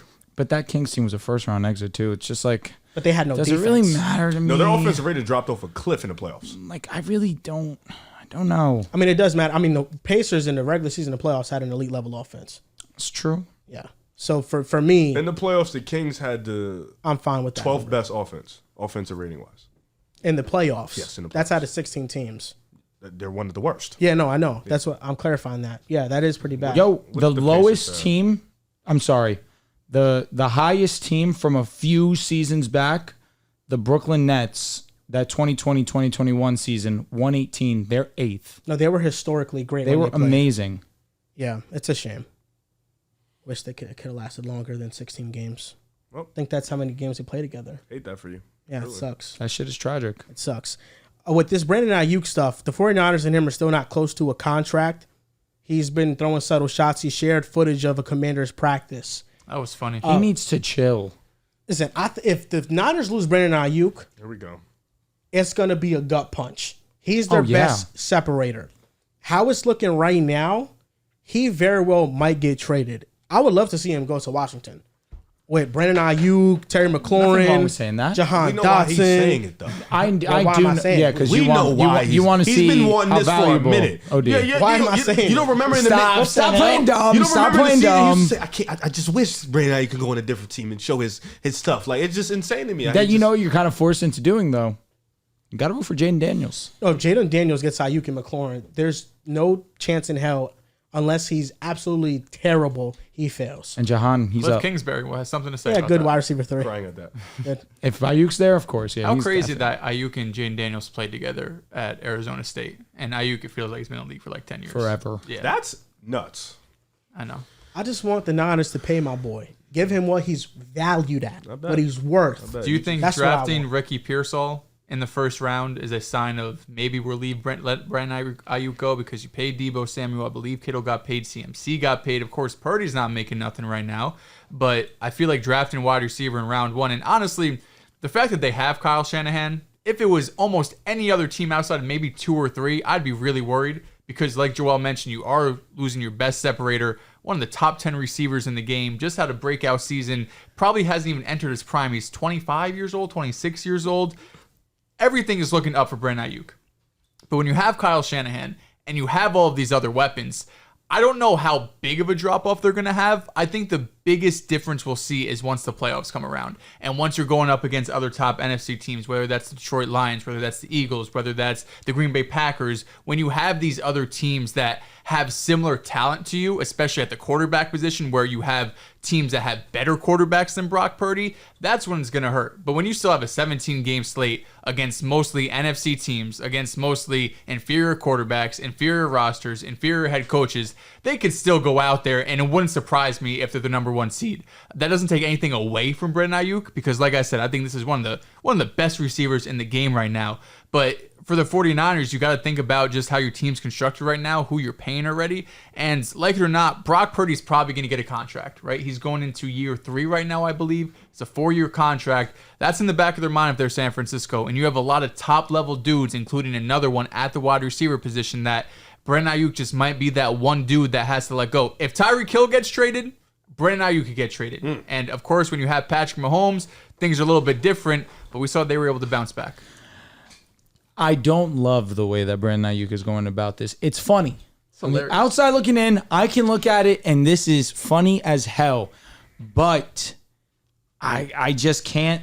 I think he's going about it a little bit too strongly. I understand he is a top 10 receiver in this game. He just had an unbelievable season, one of the most efficient seasons we've seen from a wide receiver in some time also. That being said, he is due for his money. He's deserving of his money. But how much are we thinking right now for Brandon Aiyuk? 30? Probably. And that's probably what he's asking. And if you're That's baseline. And if you're San Francisco, that's a tough pill to swallow, with the fact that we're paying a lot of our guys, because we do have upper echelon talent. We do have a lot of players that are the best at their position, or in conversations for that, like George Kittle, a CMC, Trent Williams, Nick Bosa, Fred Warner. You have a luxury that your quarterback's making under $1 million, right? You need to maximize this opportunity. It's going to be difficult to also add another $30 million onto our salary cap, and now it's Brock Purdy's time to get paid. What are we going to do? We're kind of in a situation where we're handcuffed. Are we going to now have to move Deebo Samuel? Are we going to have to move one of these pieces on the defensive side of the ball? It probably is more likely than not we do see Brandon Aiyuk get traded. That is a huge blow to the San Francisco 49ers. I like Brock Purdy a ton. I love this Niners offense. If you take Brandon Aiyuk out, it will sting. But it'll sting mostly because Aiyuk is very reliable. You look at George Kittle; he's been pretty consistent. He plays through a lot of injuries, but Deebo Samuel has really struggled to stay on the field. And then if he gets injured, now if Brandon Ayuk's traded, Ricky Pearsall's our wide receiver 1, and now we're kind of cooked. And hoping and praying that CMC can be our Lord and Savior, like he was and has been in the past. But that's not why you brought him here. You brought him here to be a huge cheat code. But alongside Deebo Samuel, George Kittle, Brandon Aiyuk, it's not an ideal situation for the San Francisco 49ers. But right now, I'm leaning towards him getting traded. He's been too active on social media, giving us too many statements of saying, I'm okay to go. If you really don't want to give me my money, trade me. I'm standing on that. So I can respect that. I can, but I think he still has to be smart about it. I think he's going about it the wrong way, but he'll get his money regardless because he's a superstar. You know who they have waiting in the wings? San Francisco? Wide receiver wise? Oh, Ronnie Bell. I knew that was coming. Ronnie Bell is waiting for his opportunity, man. It's funny because Ricky Pearsall, his game reminds me more of Deebo Samuel in terms of like the role he's going to fill. And he would fill his skill set. It makes more sense to trade Deebo because they really can't lose Brandon Aiyuk. I mean, he was the only guy that was winning in the Super Bowl game against his man-to-man coverage. Deebo was getting strapped up. Well, Deebo was really also hurt. Yeah, I mean, that's a good argument, but Deebo is a great receiver against zone. I wasn't trying to argue. I mean, I was just stating a fact. Against man coverage, Deebo, he can't hang with the very best of them. That ain't him. He just can't. Trent McDuffie put the straps on him. He really did. I mean, listen, man, if Brandon Aiyuk gets traded, Brock Purdy only has 3 All-Pros to throw to now. Oh, no. It's terrible. What a terrible situation. Worst case scenario for him. Fuck. It's just terrible. like, I find it so funny that I find myself here still hearing the Brock Purdy jabs, even after a couple months of you losing that war. You lost. I didn't lose the war. He didn't play well in the playoffs, you lost. bro. You lost. He didn't play well in the playoffs. Super Bowl. Take the L in the chin. Take the L in the chin. You lost that war. How'd I lose? Game-winning drive against your pride and joy. Not just once. He didn't play well in that game. Down double digits against He the had like Lions, 4 came back and interceptions won. dropped against the Packers, bro. He didn't play well. He played I well don't in the care. second. You know bro, what? he didn't play well for the game. We don't care. There's nobody that's Zach coming Wilson away from versus that. Pittsburgh. Good game or no? No, not a good game. Oh, Fuck now no. this. He has to say that. He has to say that. I slept on it. He has to. Fuck you. It was like 2 years ago. I hate that that's your new thing, and I love it. Bro, listen. We don't care. I feel like Dehls is the one that really be unbiased when it comes to this. What was Brock Purdy in the playoffs, bro? Fuck. He was good. I don't think he was bad by any means. come here, baby. I never said he was bad. Dehls, come jerk me. Oh my God. What are you doing here? Bro, I just said he wasn't good. That's all I said. I think he was average to above average for most. That's fine. I he was agree. average. I I agree thought he with was that. average. Fine. That's fine. Was Is Joe that my Burrow fault? good in the Super Bowl? Because one of those 75-yard plays was just a pass interference. If that doesn't happen. We don't disrespect Joe Burrow around here no more. No. We don't do that. No. The guy, he was I don't just, do that. he just needed Dell's help to answer the question. I don't partake What in the that. casuals don't understand about that play is that he had a defensive line barreling on him, and because Joe Burrow is so strong and he's so athletic and he's so slippery in the pocket, he got away from the defensive lineman, stepped up in a terrible pocket, and threw that thing. Hey, sometimes the officiating goes your way, He but lost, that was a right? dime of a throw he made. That play. Once again, I could have hit that throw. You probably could have hit it. Drew, I've in seen you a throw. You Super could hit that Bowl, throw. Thank you. in a Super Bowl, Joe Burrow was all right, but he wasn't asked. And this is coming from the same guy. This is his worst And game this of is the some- playoffs. this It coming probably from the was. same- It probably this was is- his worst This game. is coming from the same guy There we that go. for Here an comes hour the straight was shots. defending Tua when he was dog shit. He was ass. And you blame It was Mike freezing. McDaniel. No, it was cold. People lost their fingers. It was. There's It actually was cold as hell in that place. there's actually a reason for why the Bengals offensively did not match up with the Rams. I know. It's because they had Von Miller and Yes. Aaron Donald Yeah. on their defensive line Floyd. matched up against the most terrible offensive line we have ever witnessed go to the Super Bowl. I agree. You cannot name me. You cannot tell me an offensive line that was worse than the group Joe Chiefs Burrow won. led to the Super Bowl. When they Not lost to the even. Bucs. Against the Bucks. That offensive line, not even. The Bengals one was The game worse. looked really bad. Mahomes played great in that game, though. I just hate that. I fucking hate Didn't they that lose by like statement. 30? Nah, it was a rough game. No, It was a rough Mahomes game. was awesome. His I receivers never dropped seen someone passes get left and glazed right. so much. No, was it Clyde who dropped that No, ball it was at the end Tyreek. zone? It was Or Tyreek. It was Bro, fucking if you Tyreek watch right that in game, the there's no face. way you're telling me Mahomes was bad. His receivers were We didn't selling say him. we didn't even say anything No, about no, Mahomes. I know, You I know. just But I'm brought it saying, up. in that game, he was great. I The just stats hate don't when look good, people though. say that about him. Like, Like he can't have you a tried, bad moment. bro. But in every playoff game, versus the Raiders, he was great. Versus the Titans, he was great. 348 yards. He took Raiders, 9 he also sacks. had a Mickey Mouse touchdown in there. I forgot. I don't shit talk Joe Burrow anymore. I And then against the apologize. Chiefs, he was amazing. He was elite. Chiefs was mwah. He was elite that was a against tough game. the best team in the AFC that year. Anyways, He was all elite. this stemmed couldn't. Brock from Purdy was average. That's all what I'm this saying. stemmed from you lost, and you What know did I lose on You that? lost the Brock Purdy battle. What do you lost. mean? Oh yeah, you I lost. don't know how I You lost. You ran your Sam He mouth. was average. How did you Sam win? They didn't win the Super If Bowl. you didn't lose, how did you win? He played average in the playoffs, and he was quite clearly their weakest link. For But them he on had an offense. exceptional regular season. I think offensive line was their weakest outperformed link. anything you were expecting. He beat the Packers. He beat the Lions, coming back down from double digits. The Super Bowl, was it great? No, but that was a really tough Their defense. defense the was regular eye-popping season- in that in the run. regular was good season. in the first half. I'm just saying. I watched it back. Their He was good defense in was the first eye half. popping in that playoff run. Who? The Niners? It was Niners not. defense. I didn't think it was because if we talk about weakest link, the defense did not look great. That's why I told you weakest link on offense. That was Brock Purdy. Offensive line. Brock Purdy. Not Offensive even. line. Debo They couldn't did a get good open. Offensive line. You just told us Debo couldn't in get the open. Super Bowl. Shit. In the Super Bowl. The offensive line But was the 30, weakest. we 32, forget- you know what? Ayuk did get It open, and don't Brock Purdy didn't make a even play. matter because And I'm even, not- I don't and need to even, do and this. even I don't in need to that do this. game, I won. Debo Samuel, man-to-man coverage, got locked up by Trent McDuffie. They had a play where they got Debo free on the right sideline before the first half, or I would say before the fourth quarter, was at towards the end of the third quarter. Brock Purdy missed him it. flat out. Yep. That's a touchdown miss. He didn't play good in the Super Bowl. He I played did- I below never said he average in the did. Super Bowl. I never said he did. And I'll be honest, Well, he you had talk 30 about the regular touchdowns season. and 4,000 I yards know last Brock year. Purdy is I going to don't play care. well in the regular season. I Jimmy don't know. You Garoppolo said gave us Sam top Darnold 5 was gonna take EPA his season job. in the regular Ah, season. You said Stop, With stop, Darnold Kyle was stop, going stop, to stop, take stop, his stop. job. I never said Darnold was going to take his job. I said Darnold could do the same thing he could do. He could have the same stats, bro. He could have the same stats. And that was my hot. Same stats? That was my lava take. That was my 30 lava touchdowns? take. That was an unlikely scenario. not having this. 70% completion No way. rate. No, Sam's not doing that. No way. Don't say that. Watch what he Please, does in Minnesota. please just Watch what he does in admit that was Minnesota. crazy. Just admit that was crazy. 4,000 yards. Joel, just say it was crazy, and we can move on. What I will He's admit, going to put up 30 TDs in 4,000 Minnesota. Please just say no. in Minnesota, no. No. But In San Fran, he would have done that. He Please. played better against the Ravens than Brock Purdy played against. Brock Purdy had 4 interceptions in that game. What Darnold had Brock one Purdy had the biggest Joel, meltdown I've seen Joel, of anybody. there's sometimes I listen to outside you of and any I'm just quarterback like, outside of damn, Tua is Tagovailoa something in a wrong? regular I season. won. You see how he's reacting? he's crashing I won. out. He's crashing out. No, you're crashing out. Moment, You look, and that's bro. how I The know. Fergie I shit Listen, is bro. done. It's done. The 49ers all year long with the Ravens were the favorites to win the Super Bowl. The 49ers all year long were actually the favorites until the Ravens kicked their ass. Then the Ravens became the favorites. Agreed.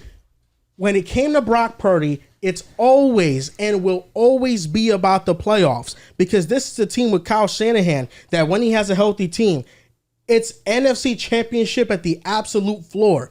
It's on him to perform in big time moments to secure the win. He did that a And few in the times. Super the Bowl, defense he have did gone to not stop? do it. Okay, but in the And conference in the defense Packers gone to game, he was terrible. But he, in the biggest moments where you needed him to show The up, he biggest did. drive of his life at that moment you in forget time, the Lions he let him second down the half field and game? they scored. The second What half happened game of the 32 Lions was versus the insane. Chiefs in the Super Bowl? Agreed. Listen, That's God not- forbid the defense gets a stop, though. why is Purdy held to like he has to be God It don't every even moment? matter. This is Nobody's. What do you mean? He doesn't have to be God. Joel, how many fourth downs did the Chiefs convert on those last 2 drives? Brock Purdy in the playoffs not gonna this year, 88.3 passer rating. That's God. I'm expecting God didn't from this. So, What are you talking about? I just want to know what was in the Super Bowl that's probably dragging it down some. In the Super Bowl, No, just- Green Bay was bad. Green Bay was Green Bay bad. wasn't- what it was drags raining. Green Bay, he was terrible. So what was Jordan Love? Jordan Love? Outside of the final moments, he was really good in that game. Really was not good. For in the second half. entire game, he was good. Jordan Love made some miraculous plays throughout that game. He did this. Yeah. And Jordan Love also had a throw. He also had a throw rolling out to his left. In the first half? Left, Right. Uh-huh. rolling out to his left, hit a throw Do you not on a care about pylon second halves? on an angle. Do you not care about second halves? Of course, you got to care about second halves. You Brock seem like Purdy you don't. had 4 interceptions dropped in that game, bro. He was throwing I it don't left and care right to about a defensive drop backs. in. That's not my He fault. was- The defense can't catch. It's I'm not. like, what am I supposed to do with that? So you also don't look at that and say, Shout "Oh, out that's a Did terrible Mahomes lead the throw." league and dropped interceptions? Oh, yeah, Why no, do I he care? didn't. Yes, he No, did one no, time. couple years ago. He Couple did. years back. Yes, he did Couple one years time. back. He led the league Yes, and dropped yes, he interceptions. did. No, he Yes, he didn't. did. No, he I know didn't. you're going to say this in No, the he film didn't. lies, but he No, he did didn't. that. That's a fact. No, he didn't. Patrick Mahomes has always been towards the bottom of the league in turnover-worthy play percentage. Look it He's up. always been. I did on PFF. You want to look at it? Yes. Mahomes has always had a 3% turnover-worthy play percentage or lower, which always ranked towards the bottom of the league. He's never been a turnover-prone player. He's not been that. The only year where you can look at it and say he was, I believe, was 2021 or 2020. He had one of those 19 years. dropped interceptions. And now, what was that? That was 2020. I don't know. Let's look up 2020. What rank? Let's see. 2020. You can't name me a playoff game where defenders drop 3 interceptions from Mahomes, bro. You cannot name me that. Why is the bar with Purdy fucking Mahomes? The bar is not Mahomes, but he just brought up Mahomes. That's what we're talking about Mahomes. No, because you keep talking about the dropping bar with Brock interceptions when Purdy Mahomes led the league is in that one playing time. great in those moments. Y'all want to push him into the MVP conversation? Y'all want to say he's a top 10 quarterback? Then he has to perform First like of all, it. I didn't have him in the MVP discussion. I don't have him as a top 10 quarterback. I just think he I is don't more either. than capable that he can win a Super Bowl with this Niners team. And that's the caveat. He can win a Super Bowl with the most stacked team in the NFL. This is the most talented team in the NFL. Pardon a me. lot of He quarterbacks wasn't do one. similar. He was 3 in Yes, 2023. yeah. He was up. He was at the top of the league. So you lie. In 2023? Yes, he was number 3. I'm looking at it right now. You know who was number 1? Where? Sam Howell. I'm sorry. Where are you looking at it? Josh Allen too? Yes, he was too with 18. Mahomes had 15. Where are you looking at it? Team rankings. This NFL player stat. I don't know. What do you want me to do? I'm looking. Let at me them see. now. No, Let's I'm hear not. it. You know how to do What do you all that. mean? You don't respect the source? Yeah, well, I I'm gotta asking his I gotta source. do all that to prove to you what I'm reading on my computer. You're crashing out. It's No, I'm not. okay. Because Like, it's genuinely okay. Bro, I'm Mahomes not. is daddy. Because Bro, listen. that's not true. Listen, That's Mahomes- not a true look, stat. I'm looking at it. Maybe the website is wrong, and that could be a possibility. It's not my fault. This is what the website says. So looking at it, Mahomes this year had a turnover-worthy percentage play of 2.4%. I'm not talking about percentages. It ranked Dropped INTs. That's it ranked 28th out of So you keep talking 41 about percentages. That's where we're getting the confusion. turnovers falls in line with interceptions. No, if a interception is dropped, they count that into turnover worthy plays. But I know that there's a stat straight up that just tells you. And that's what I'm looking at right now. drop Just down. drop. But where is it? That's what I'm asking. It's on this website. I don't know. Like, what am I doing? What's the website called? I just told you it. Can you say it again? Team rankings, NFL football player stats and stats leaders. I don't. Have you ever heard of that site? I've heard of team rankings. Teams for sure. rankings. I have for sure. Come It's on, like a man. green website type, right? Yeah, it's theme? green. Yeah, I don't Yeah, like. here it is. I've definitely got team rankings before. Yeah, he's right.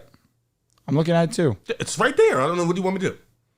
According to PFF, which is a more trusted source, I respect that. 2.4% turnover worthy play percentage. I did not watch Mahomes this year and thought he had dropped INTs left and right. In fact, I thought 2020, he was I remember safe it with the thinking ball. like, yo, that's the only year, yeah. and that reflects in PFF. In PFF, he was amongst the highest players But you in turnover told worthy us play prior percentage. he never did that. That was the only year he did it. So when I did all that yelling, I said Out of he's 6 done it starting before. seasons. You said You mentioned the wrong year. No, you said not no. on me. I Not on called me. you He crashing gave out you again. 2023 though. That's pretty damn. 2023 was 2.4%. Drew, he looked me in my face and said, "It's never happened," and then he just said, "It did happen." So you did all that yelling, and it happened before. Purdy makes you that upset? No, but having it He happen, puts you off the rails. Purdy or Tua? but having it happen Who you more mad at? Who do you hate more? Definitely hates to. out of the 6-season sample size, Mahomes has been uber safe with the ball. He's been towards the Nobody lowest out of the ever league. said. Can we get off the Mahomes point, bro? You love It's that. so Nobody's it's so disrespecting stupid. Mahomes. He's It's one of the so greatest. stupid. Ultimately, the bottom line is that Purdy's Purdy. not good enough to win a Super Bowl with the 49ers, and he won't win one. That's a fact. He won't win Listen, with the I mean, stacked I don't roster. know. He's not Phillip gonna Rivers win. never won one. You know what happens? It's not a hot Matt take. Ryan One didn't team win wins the one. Super Dan Bowl. Marino, This is a zero. guy Dan that Marino, went one to of the the Super best Bowl. ever. Listen, it is one calling team it- wins a we're Super calling Bowl. Josh Allen don't have one. He So didn't get saying there he's yet. not going to win a Super Bowl, Josh I'm Allen not clears surprised. him. But also, this is a guy in his first full year healthy starting reached the Super Bowl. You're talking about all these. All these other quarterbacks have situations they actually have to overcome. Brock Purdy's in Again, the bro, picture-perfect system. My in the argument world. is not in a vacuum. Brock Purdy is taking a team to a Super Bowl. I'm just saying he is good enough with this roster to do so. That Especially is in the all I am NFC. saying. Yes, I never said that he cannot get to one. He can. He's just not good did. enough to finish it, and he played terribly I'm in the sorry, Super Bowl. he Jesus can't Christ, beat bro. Mahomes. No, He- but nobody not does. only that. It was but a the one-possession game in the Super Bowl. But How the question dare, mark. But the like- question mark. This is the guy who finished second in MVP voting. He was a top 3 MVP candidate. He had 4,000 yards and 31 touchdowns. Yes, and then he won and every 12 single games. game against a It's tough life. defense, he didn't play well. Against the Browns, he didn't play well. From behind, he What about still Dallas? plays The like team shit. you thought that was going to be the best team in the Dallas NFC. got What did he do smoked to by them? every What did he offensive do team, to every good them? offensive What team. did he do to them? He destroyed them. so then what are So you did talking about? fucking Tua. I don't give a fuck about that game. What are you talking That about? game mattered. You can't do Every it. good offense destroyed Dallas, bro. You Every can't good do that. every good offense destroyed You can't Dallas. take that away. You can't say at one point in life this team is one of the best teams and this team is the top dog, and then when somebody destroys them, it doesn't slept on matter. it. You He can't slept do on that. it. That's unfair to the argument. And against Cleveland, he wasn't the reason they lost. He was a big part of it. He was fucking terrible in that game. What are you talking about? And then what he did in the fourth quarter. Bro, on the last possession, he threw a screen to Aiyuk, and Aiyuk took it for 25 yards to set up the field goal. That's what happened in that game. But then he was still- terrible. He put it, And then they he's missed still a in field goal, position and to he's win. getting blamed for missing a field goal.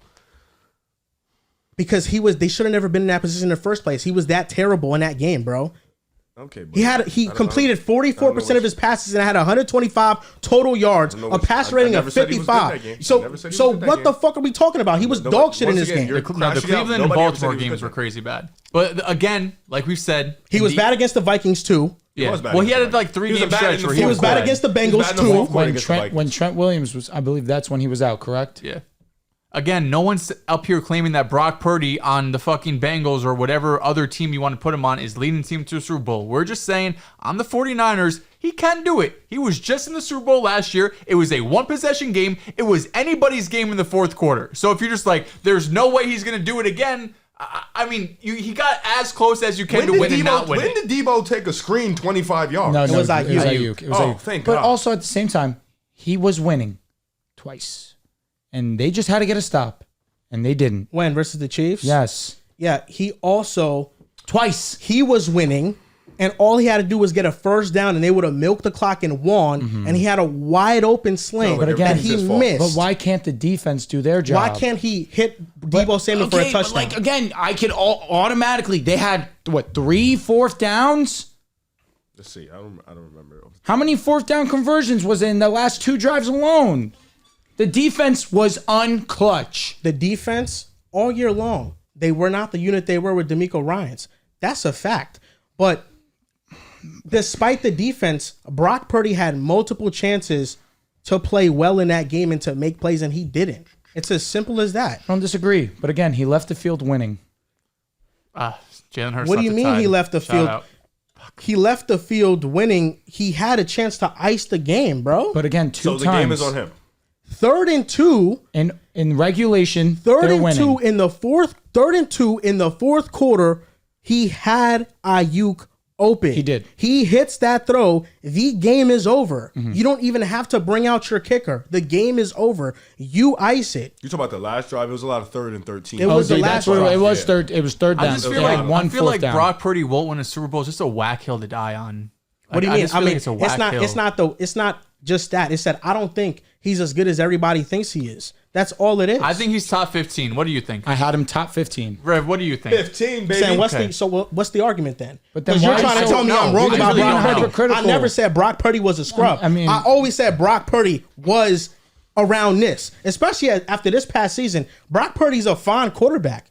He's an average we starter. arguing? Well, you That's know how it. long it took you? You know how long it took you to say that? I've always said Brock Purdy was an average starter, bro. I've always said that. When we've gotten into arguments, it's because you have told me that he was more valuable than Brandon Aiyuk, which I completely disagreed with. That's the reasoning. The only That takes was the I only made. reason we got into an argument? Are you serious? Because I said he wasn't a top 5 offensive player on his team. That's why we got into an argument. That's the Trent only time. Williams, George Kittle, Brandon Aiyuk, CMC, Deebo Samuel. That's the argument we got into. That was the premise of the That's argument. the only time we got into an argument.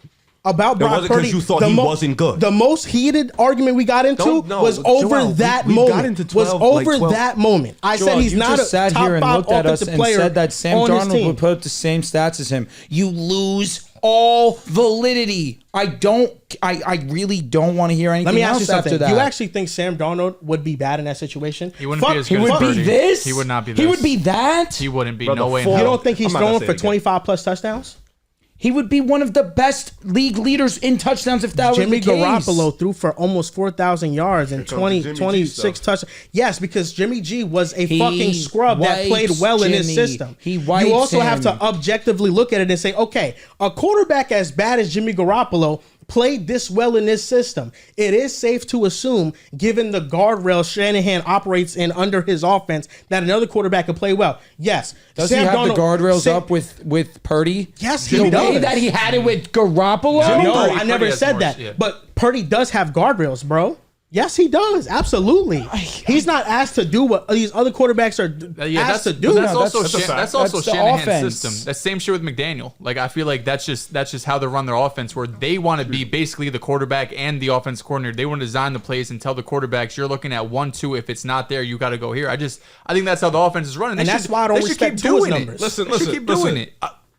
I hope. I Ayuk- think Purdy's better than I hope Ayuk stays because I feel like this team is special. This team is amazing. I'll be honest. What you're saying, I don't care. Like you didn't already beat the. He's a better quarterback than what you think he is. He just threw 31 touchdowns. He had 4,000 yards. If the next thing you have to grasp on is he can't win a Super Bowl, well, that's fine because all-time greats don't do it. Well, so I don't care. Like the thing that Lamar I'm- don't got one. Josh don't got one. Hall of Famers like Dan Marino got one. So if he can't win one, them guys didn't win. I don't like. That's fine. If you I don't remember care. correctly, Like, I don't- whenever that we doesn't argued hurt about me. Brock Purdy, my number one knock, even going into this past season, what was it? How will he play from behind? That was the number one thing I He used. did it twice. No, and he won. was not. This year he They were didn't play down well from double behind. digits. No, he playoffs. didn't. In In the the playoffs. regular season either. He didn't play well the from Why behind. do you playoffs. care In so the much about the playoffs? He did it playoffs. In well. the playoffs, he didn't, bro. Weren't They they were down- losing to Green Bay? They were losing to Detroit. by double digits. Yeah. Is he not like 1-1 Detroit in the was the- situation? was the Is he not like 1-1 great- in the yeah. situation in the playoffs? Behind 1-1, can we say that? I'll Detroit, yes. say 1-2. Detroit was the one I really give Okay. Why Detroit. not Green Bay though? because he was terrible for the I entire agree. game. I agree. But imagine that you're dog shit. Your dog. I will go that far. He was bad, objectively bad, from quarters 1, 2, 3 to essentially the last drive of the fourth quarter. He stays strong, resilient, doesn't lose his composure, leads a drive down the field to win the game. We have to take into account that the 49ers were the most dominant NFC team, and the Packers were heavy underdogs. They were the hottest. You could argue the Packers were one of the hottest teams coming in. Yes, you can argue it. They definitely were. The Niners were heavy favorites. They were heavy favorites. It's the NFL. Why does that matter? You get hot at the right time. Brock Purdy had 4 interceptions dropped in that game, bro. He was terrible. And in the entire regular season, when you look at his stats playing from behind, he was not good. Now, there aren't many situations where he plays from behind because the Niners are always up. In those situations, he didn't play well when he was playing from behind. Minnesota, Cincinnati, Cleveland, he didn't play well. Baltimore, he didn't play well. And coming into last season, that was my main argument. I still have question marks about how well he can play when the pressure is on him. The concepts aren't being easily designed for him, and he actually has to make these high-level throws that every other elite quarterback is asked to make week in and week out. That's still my biggest question mark, and it remains. So then why aren't you more critical of Lamar Jackson? Because Lamar Jackson carries his offense. He is the offense. He undoubtedly is. But in terms of high-level throws, like playing from Lamar behind. Jackson makes high-level throws every single week. How often is Lamar Jackson playing from behind? He plays this often. past year. They were dominant. Yeah, they were. They completely smoked every team. The one time they were playing from behind, AFC Championship. He threw a dot to Zay Flowers, and Zay Flowers fumbled. And what about the pick to Isaiah Likely? That's unexcusable. The Chiefs got him on there. They played their cards right. Right, like we could just nitpick But Lamar everyone. Jackson's no. If you're nitpicking Lamar Jackson to try to prop up Brock Purdy, that's idiotic. Lamar Jackson makes a high level throw, makes multiple every single week. I just think you're missing. Correct. No, exactly. I'm not. What is it? That's What is wow. it? Yes. He's just nitpicking just like you are. What do you mean? Yes. Lamar Jackson is a 2-time MVP. No, Of course, he's amazing. undoubtedly He's accomplished. amazing. He's a floor top 5. At his worst, he is a top 5 quarterback in the game. And Lamar Jackson has had those moments versus the Chiefs. When they faced them a couple years back, he beat Mahomes, and he was coming back from behind. The regular season. Yes, Lamar Jackson, I will not tell you he's had great playoff performances. He has not. His first playoffs against the Chargers as a rookie, His ass. he wasn't good. His second playoffs against the Titans gave it to him, and a lot of those stats that he compiled were towards the end of the game. Agreed. But the third time when he faced the Titans, he was really good. Solid game. He faced Buffalo. Horrendous. He was horrendous. He was all right. And then the Texans, he dominated the Texans. He did. And then against the Chiefs, I thought Lamar wasn't an A, but Lamar was good in that game. He was like a 6.5, 7. And they gave him no help on the ground. They ran no runs against a weak run defense. Agreed. Lamar Jackson, Zay Flowers had 118 receiving yards awesome. against top level corners in that game. He was incredible. Lamar Jackson, in terms of high level throws, big time plays, but the gap between him and Brock Purdy is tremendous, and what he has to do for the offense. Lamar Jackson is the offense, where Brock Purdy is surrounded by a ton of offensive weapons, and he's just a distributor in it, which that's fine for his role. It's not a knock on Purdy, but we have to be realistic about him. And like I said, like I always go back to, my biggest question mark with him is how can he play from behind? There's no doubt to me that if Lamar Jackson is playing on the 49ers, the Niners have a Super Bowl already, bro. Probably. That's not even. I'm not even thinking about Kyle it. Shanahan there. This was the most stacked roster Lamar Jackson has had in his career. And it doesn't even come close to what San Francisco had, especially offensively. No, not even defensively, close. we're talking about one of the best defenses in the league. This was one of the best ran defenses we've seen in a little while. By the Zay way, Flowers is wide receiver 3 on the EPA per Chiefs. play when trailing in 2023, Lamar was number 1. Okay, how many games is that? How many snaps is that? Lamar had 124 plays when trailing. It was the second fewest among starting quarterbacks. But Which is still great. First is first. One is one. Lamar's .33. Second place is Jalen Hurts at .23. So it was a considerable gap between those two. One is one. Say it again? I said one is one. If you're one, you're one. He's one of them ones. Do we want to save our breakout picks and sleeper teams for next year, or you want to do one of those? It's 11 o'clock, man. I was going to say it is late. It is late. That was a good time. I just love to see the crash out moments, man. That's all. You know, when you That's so. you gotta Yo, find Juwan a way to Jennings, get isn't he something, back you know? also? Yeah, no, Yeah, he's that's back. huge. He's playing. He's That's playing huge. still. Big wide receiver 3. Hopefully next year you'll have a better battle, man. I hope the Packers. I already won. hope- He didn't play well from behind. I hope he the Packers, cost them in the I Super He Bowl. had two, I already won. He had two. No, thinking you What the won hell? is no thinking you won The is only top way five I front. lost is if they won the Super Bowl. Imagine, Or if he imagine played Purdy, exceptionally then great in the Celtics Imagine that back to the back. only way to lose an argument. Or he played exceptional in the playoffs. He played Drew, average. I'm not He was acknowledging average in the this. playoffs. You- He was you- average in the playoffs. you're He just was like, I'm average not in the playoffs. acknowledging this, man. He was. You telling me? So he was average in the playoffs, bro. What was Dak? Terrible. Yeah. What was Dak? What was Dak? Let's Yeah. because we love to throw this shade. But Who do you think's better, Dak or Purdy? No, I don't care. You No, love who to you throw think's this shade on The Brock only Purdy. shit that What was Dak? I get lost with is I'm not even disagreeing with you. I would say that he was average to above average. That Everybody Detroit here knows game he was was awesome. average. But what was Jordan Love in that game?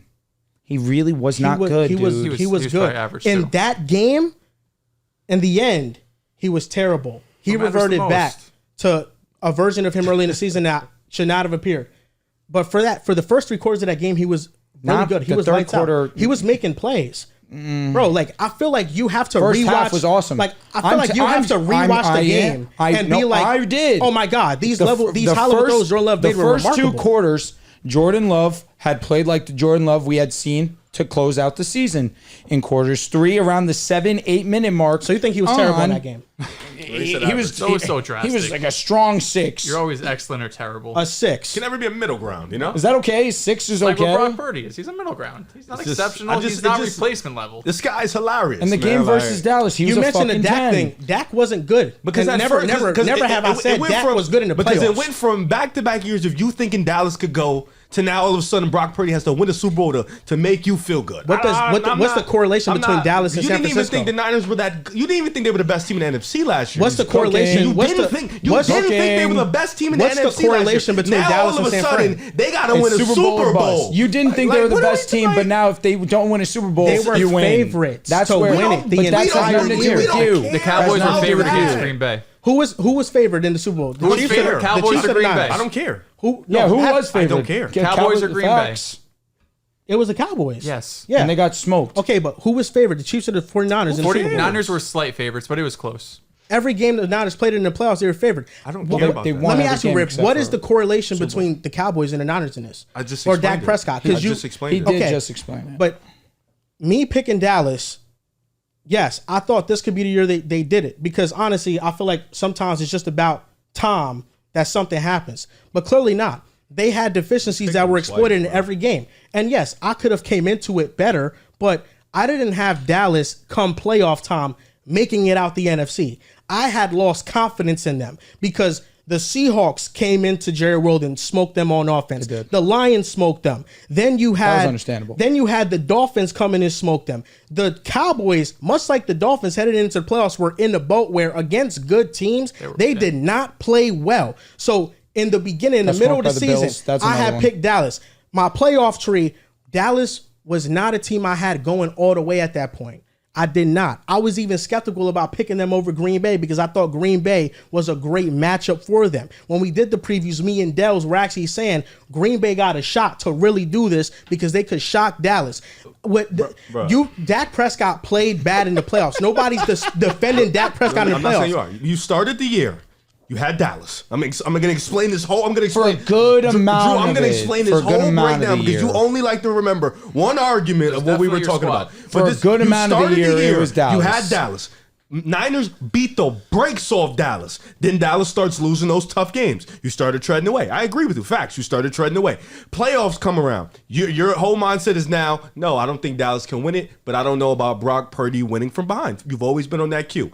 Against the Green Bay game, he wasn't great until that final drive. Against the Lions, he was great in the second half. He came back. Now he gets to the Super Bowl, he loses to Mahomes, and now all of a sudden now I just don't think he can win a Super Bowl. Like it's always every time Brock Purdy does something, it's always something new to try to discredit. Brother, he threw 4,031. I don't like My argument. I don't care about it. My argument is it's the same argument every year. No, something new. It's the same thing. You're telling me I'm switching the goalposts. three different arguments The same last way you can use Brock Purdy stats. I could say Tua threw for 4,000 plus yards. He led the NFL in one. passing yards. Can't He forget was that. he was number one. Joel, Number you're one's number cooked. one. You have them going to the bowl. Shit, you got me. Let me see. I knew it. Yo, he really can't. Oh no! I knew it. Oh no! I knew Cooks it. your whole I argument. knew it. I had a feeling. I hate that I had to do it, but I had a Conversation is feeling. done. I Wait, won. who did I won. Who did the? Dehls, Who did they I face in the won. NFC Championship game? You in my had bracket. you had the Niners losing. To Dallas. No, you To had the the Rams? Niners losing to the I do. Rams. To Joel's credit, I feel like I do remember him putting that out, but then quickly changing it in fashion. But Yeah, because Ravens are my pick, but I didn't pick the Ravens to beat the Chiefs. Dehls, I it picked don't the even Chiefs to beat matter. the That's Ravens. out, bro. I won, bro. The conversation is This over. was Because regardless- January 12th, Yeah, that's week 2024. 18. The conversation is over. I thought you changed it before that. No, we're, I just want to make sure I wasn't lying. Keep lying. No, bro. but I didn't. That I had a How did you strong find that so feeling. fast? I just went to our Twitter. Yeah. I had a strong feeling because I remember for a while you were huge on Dallas regardless. I didn't That's think it the only lasted that reason I long. went to look. No, I was. Because the rest of us, I'm fucking I mean, we starved, ended up bro. being wrong. can't All, wait. all of us had the Ravens. You had the Bills, but we did all have the Niners. You had the Cowboys. No, yeah, but I remember off that bracket, the Cowboys got eliminated first round, so I couldn't really pick them anymore. But after that bracket, the AFC, the Chiefs, I had them winning after I seen them play because that was before the playoffs that I released that. But listen, shit, fuck it. You got me. I'll give it to you. Thank you. But I wasn't. It's not no but got let me- it. let I me- just wanted it to be. Let me I wanted to make sure preface I that. wasn't Let me- wrong. Let me preface this by saying this is not a Niners versus Cowboys argument. This is not a Purdy versus Dak I argument. never made it that. This, and I said this, the Niners floor every year is NFC Championship if they're healthy. With Jimmy Garoppolo, the question was never, can he be good enough for them to go to the Super Bowl? The question was always, can he be good enough in that moment to win it when you're playing from behind, when you're playing a tougher defense? Jimmy Garoppolo is not Brock Purdy. Brock Purdy is way better than him. But because Brock Purdy isn't one of those top echelon quarterbacks, those question marks still exist. It's not just about winning the Super Bowl. They are in a conference where the teams, in terms of contention quality, are much different than the AFC. Yeah, but you didn't have him going, so it doesn't matter. Like, it really doesn't matter. Yeah, I had them losing against Green Bay, but I had them beating the Lions. I never had them losing against the Lions. Cool. I don't know what that I does. don't know that. Like that right there, that picture of your bracket debunks everything you say. It doesn't debunk it, does, because you just Brock, said, because Brock Purdy ultimately you just said the Niners are ultimately- favorites, yet you didn't even have him coming out. Yeah, but they were favored by Vegas. I can have a We don't different care about prediction. Vegas. I can have a different we prediction. run our own They were favored by accord. you. We Own yeah, sportsbook and over they here. made it.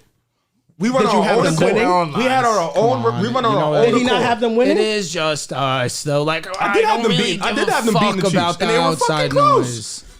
There was no chance they was playing Dallas. I was closer than you. I had the Niners going and beating the Chiefs. You had the fucking Cowboys going. So that must have been your foregone belief in Dak over Brock Purdy. I don't know. Yeah, I don't know what it was. No, listen, that but- wasn't a foregone belief in Dak over Purdy. It's just a foregone belief that at some point the Cowboys got to get over this Well, this curse ain't the and NBA. rut It they've ain't been no in. curse. They But just that's ain't why. good. But that's why I'm totally out on Dallas. I'm not speaking on Dallas because I've been burned by them. That was my mistake. I'll take accountability for that. But ultimately, the argument with Brock Purdy has always been about playing from behind. It's the same argument I came into the season last offseason saying, how will he play from behind?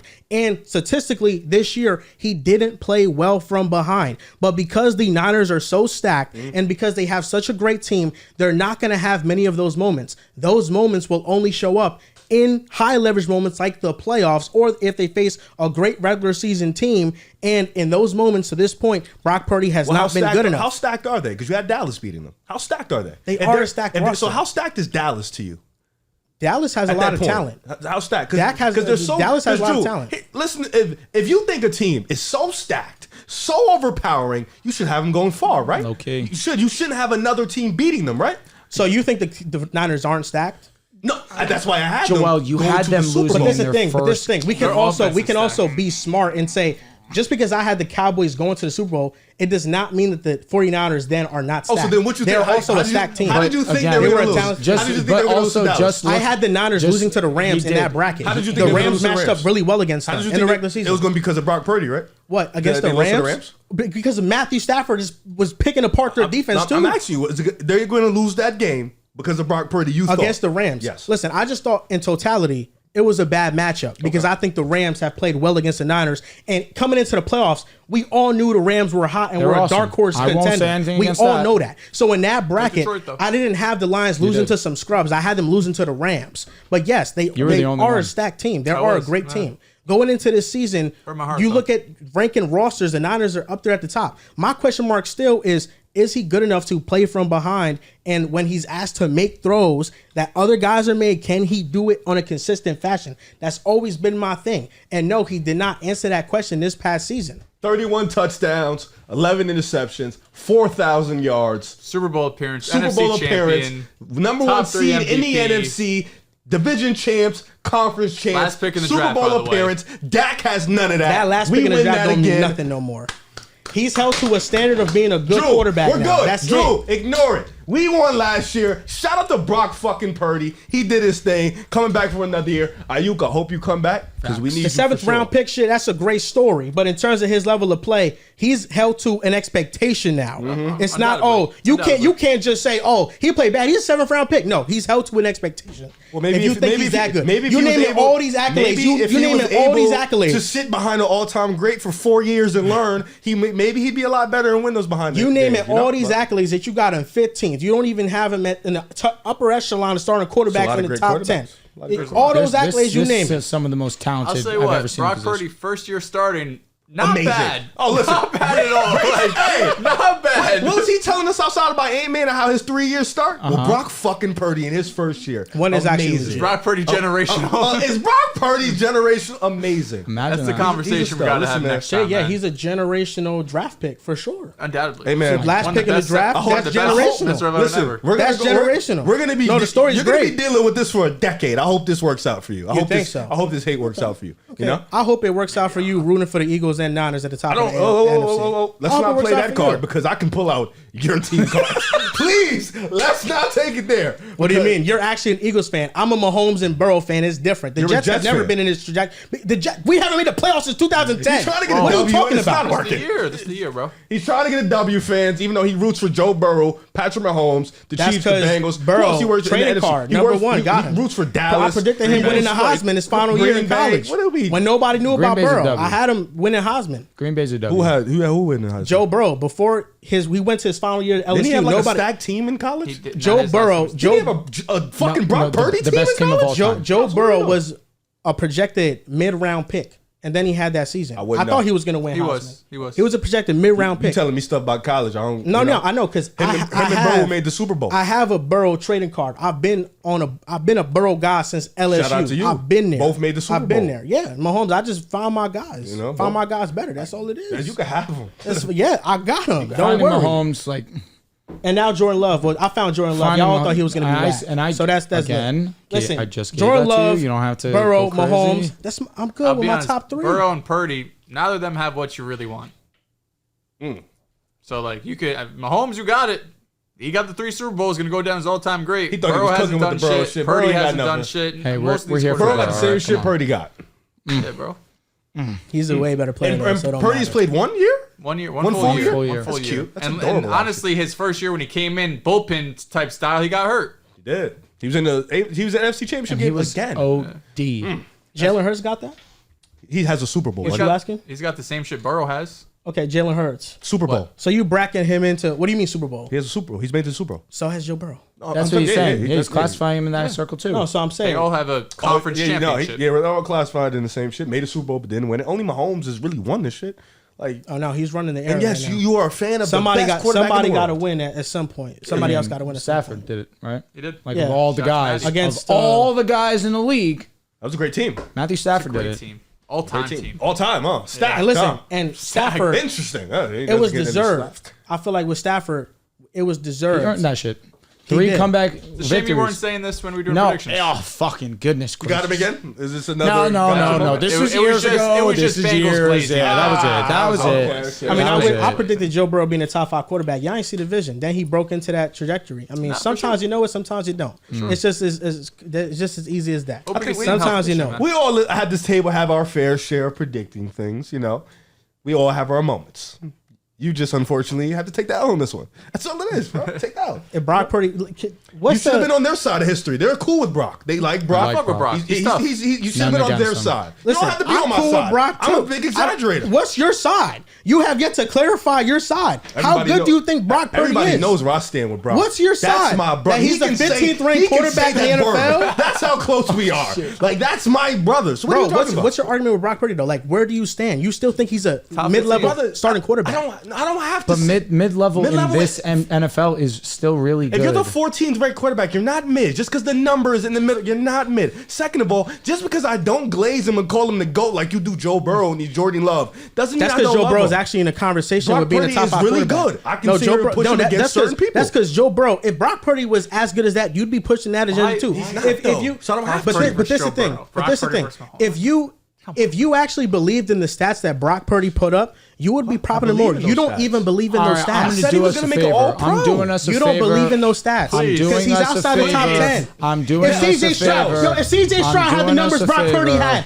where would you Stop rank talking. CJ Stroud? You'd rank him top 5. I already rank him top 8. Exactly. But Brock Drew, Purdy, you don't Did I believe in not those have stats. Brock Purdy all pro this year? Yeah, you did. So what are we But you doing? still don't believe in those stats if you have don't him know as the what you- I don't 15th even know ranked where your quarterback. argument is at If this point. CJ He's Stroud trying, guys. had those stats, if Kyler Murray had the stats Brock Purdy had, you'd be pushing them into a top 5 echelon quarterback. You'd be doing it. Brock Purdy's But not if, that. if you're not doing that with Brock Purdy, it's because you don't believe in the stats. So I'm not you a fan, know is the what you're flats. saying? You know the stats are inflated. So I'm not and a that's fan. all I'm saying. Are you implying I'm not a fan?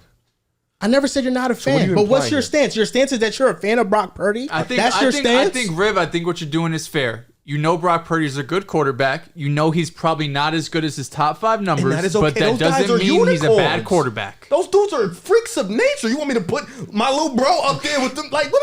Justin Herbert's 6'6", big ass arm. Like, what are you talking? Like, you upset because I don't think he's on the same level as Josh Allen? Yeah, I don't. I really don't. I didn't mention Josh Allen once. You said top 5. Josh Allen's in the He's top top 5. five, yes. Like, you upset because he can't run with Lamar. You upset that I'm not putting But him I up there? mentioned No, CJ I Stroud. don't. If CJ CJ Stroud is like that. He's really like that. I mentioned Kyler I don't Murray like- too. Kyler Murray, I have like a top 12 quarterback. I don't have him that high. But if Kyler Murray had the same stats Brock Purdy had, he had the same type of season, you would be pushing him into those conversations. Kyler Murray was No, 10, no, when no, Kyler no, Murray no, was bro. 10-0 and he was walking through the league and he was having great numbers, I was talking some real nasty Nah, stuff OD, about him. rightfully so. So what do you? And even when he was That's hurt, what I'm I've saying. been I'm talking saying nasty. you don't really believe not in the putting Kyler in stats the with top Purdy. 5 That's who's what I'm doing that. saying. When You Brock- don't for sure. really I mean, when believe he in was those an MVP stats. conversation. It's no different than Tua. top Tua five has is great tough. stats. We It's really really don't tough. believe in those Joel, stats. Brock We Purdy know there's fresh a off- cap. Brock Who's Purdy we? fresh off the Dallas game. I was talking nasty. When he struggles, what can I So say? what happened? You He said at started that struggling point at that he was better I than don't Dak, even know and where- now you say Dak is better. So where are you standing? You have been all over the I don't place. know- I don't Who's know better, where Dak or this argument Purdy? lost. Dak Who's is better? Dak is better. After that Week 5 game, you said Joel, Purdy was all better. right, listen, I obviously was trolling. my It was fucking clear. So you were God. trolling at that time. So everybody can so see where the- do you stand? Where do you stand? You're trying to get a W bad. It's embarrassing. No, bro, it's just you don't. Joel, I agree. It's Actually, embarrassing. both of you guys, just going on and on and on and on. Do me a solid.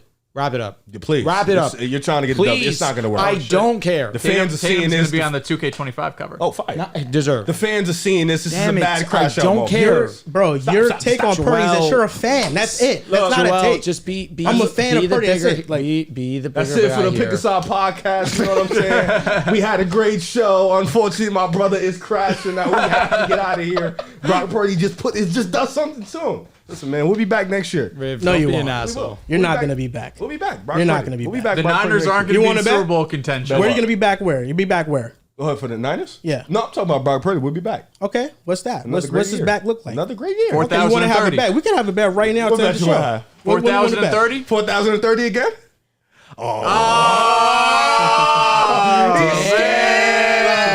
How about let me say this: NFC Championship game.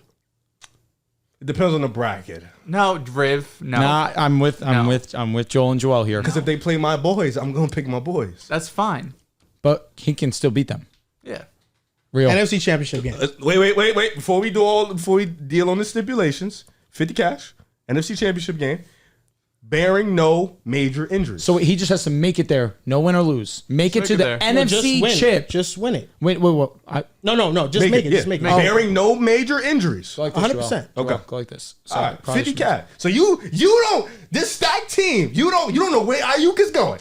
Look, we're all here. He doesn't know if Aiyuk is staying or leaving. He's So if taking that Aiyuk gamble. leaves, is the bet off? Let me ask you. I'm going to Hell because no. you're taking the 50-50. I'll take the 50-50 with you. So this is a 50-50 whether he stays or goes. You believe this team is stacked, yet still you don't think they can make an NFC Championship game. You putting your money NFC on it. got better. Okay, so look, Dehls, you hear it here first. I hear it. We're back at it again, Drew. You hear it here first. 50 cash. Okay. Alrighty.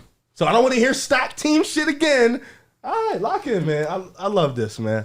Brock I'm Purdy, glad we ended off on a bet. we're going This to is good. war. We're going Yeah, to war thank again about God. Brock Purdy. I got to go win another one. This is going to do it for episode 393. You guys can follow us on Twitter at Pick a Side Pod, on Instagram and TikTok at Pick a Side Podcast. Thank you guys for watching, and we'll see you guys next time.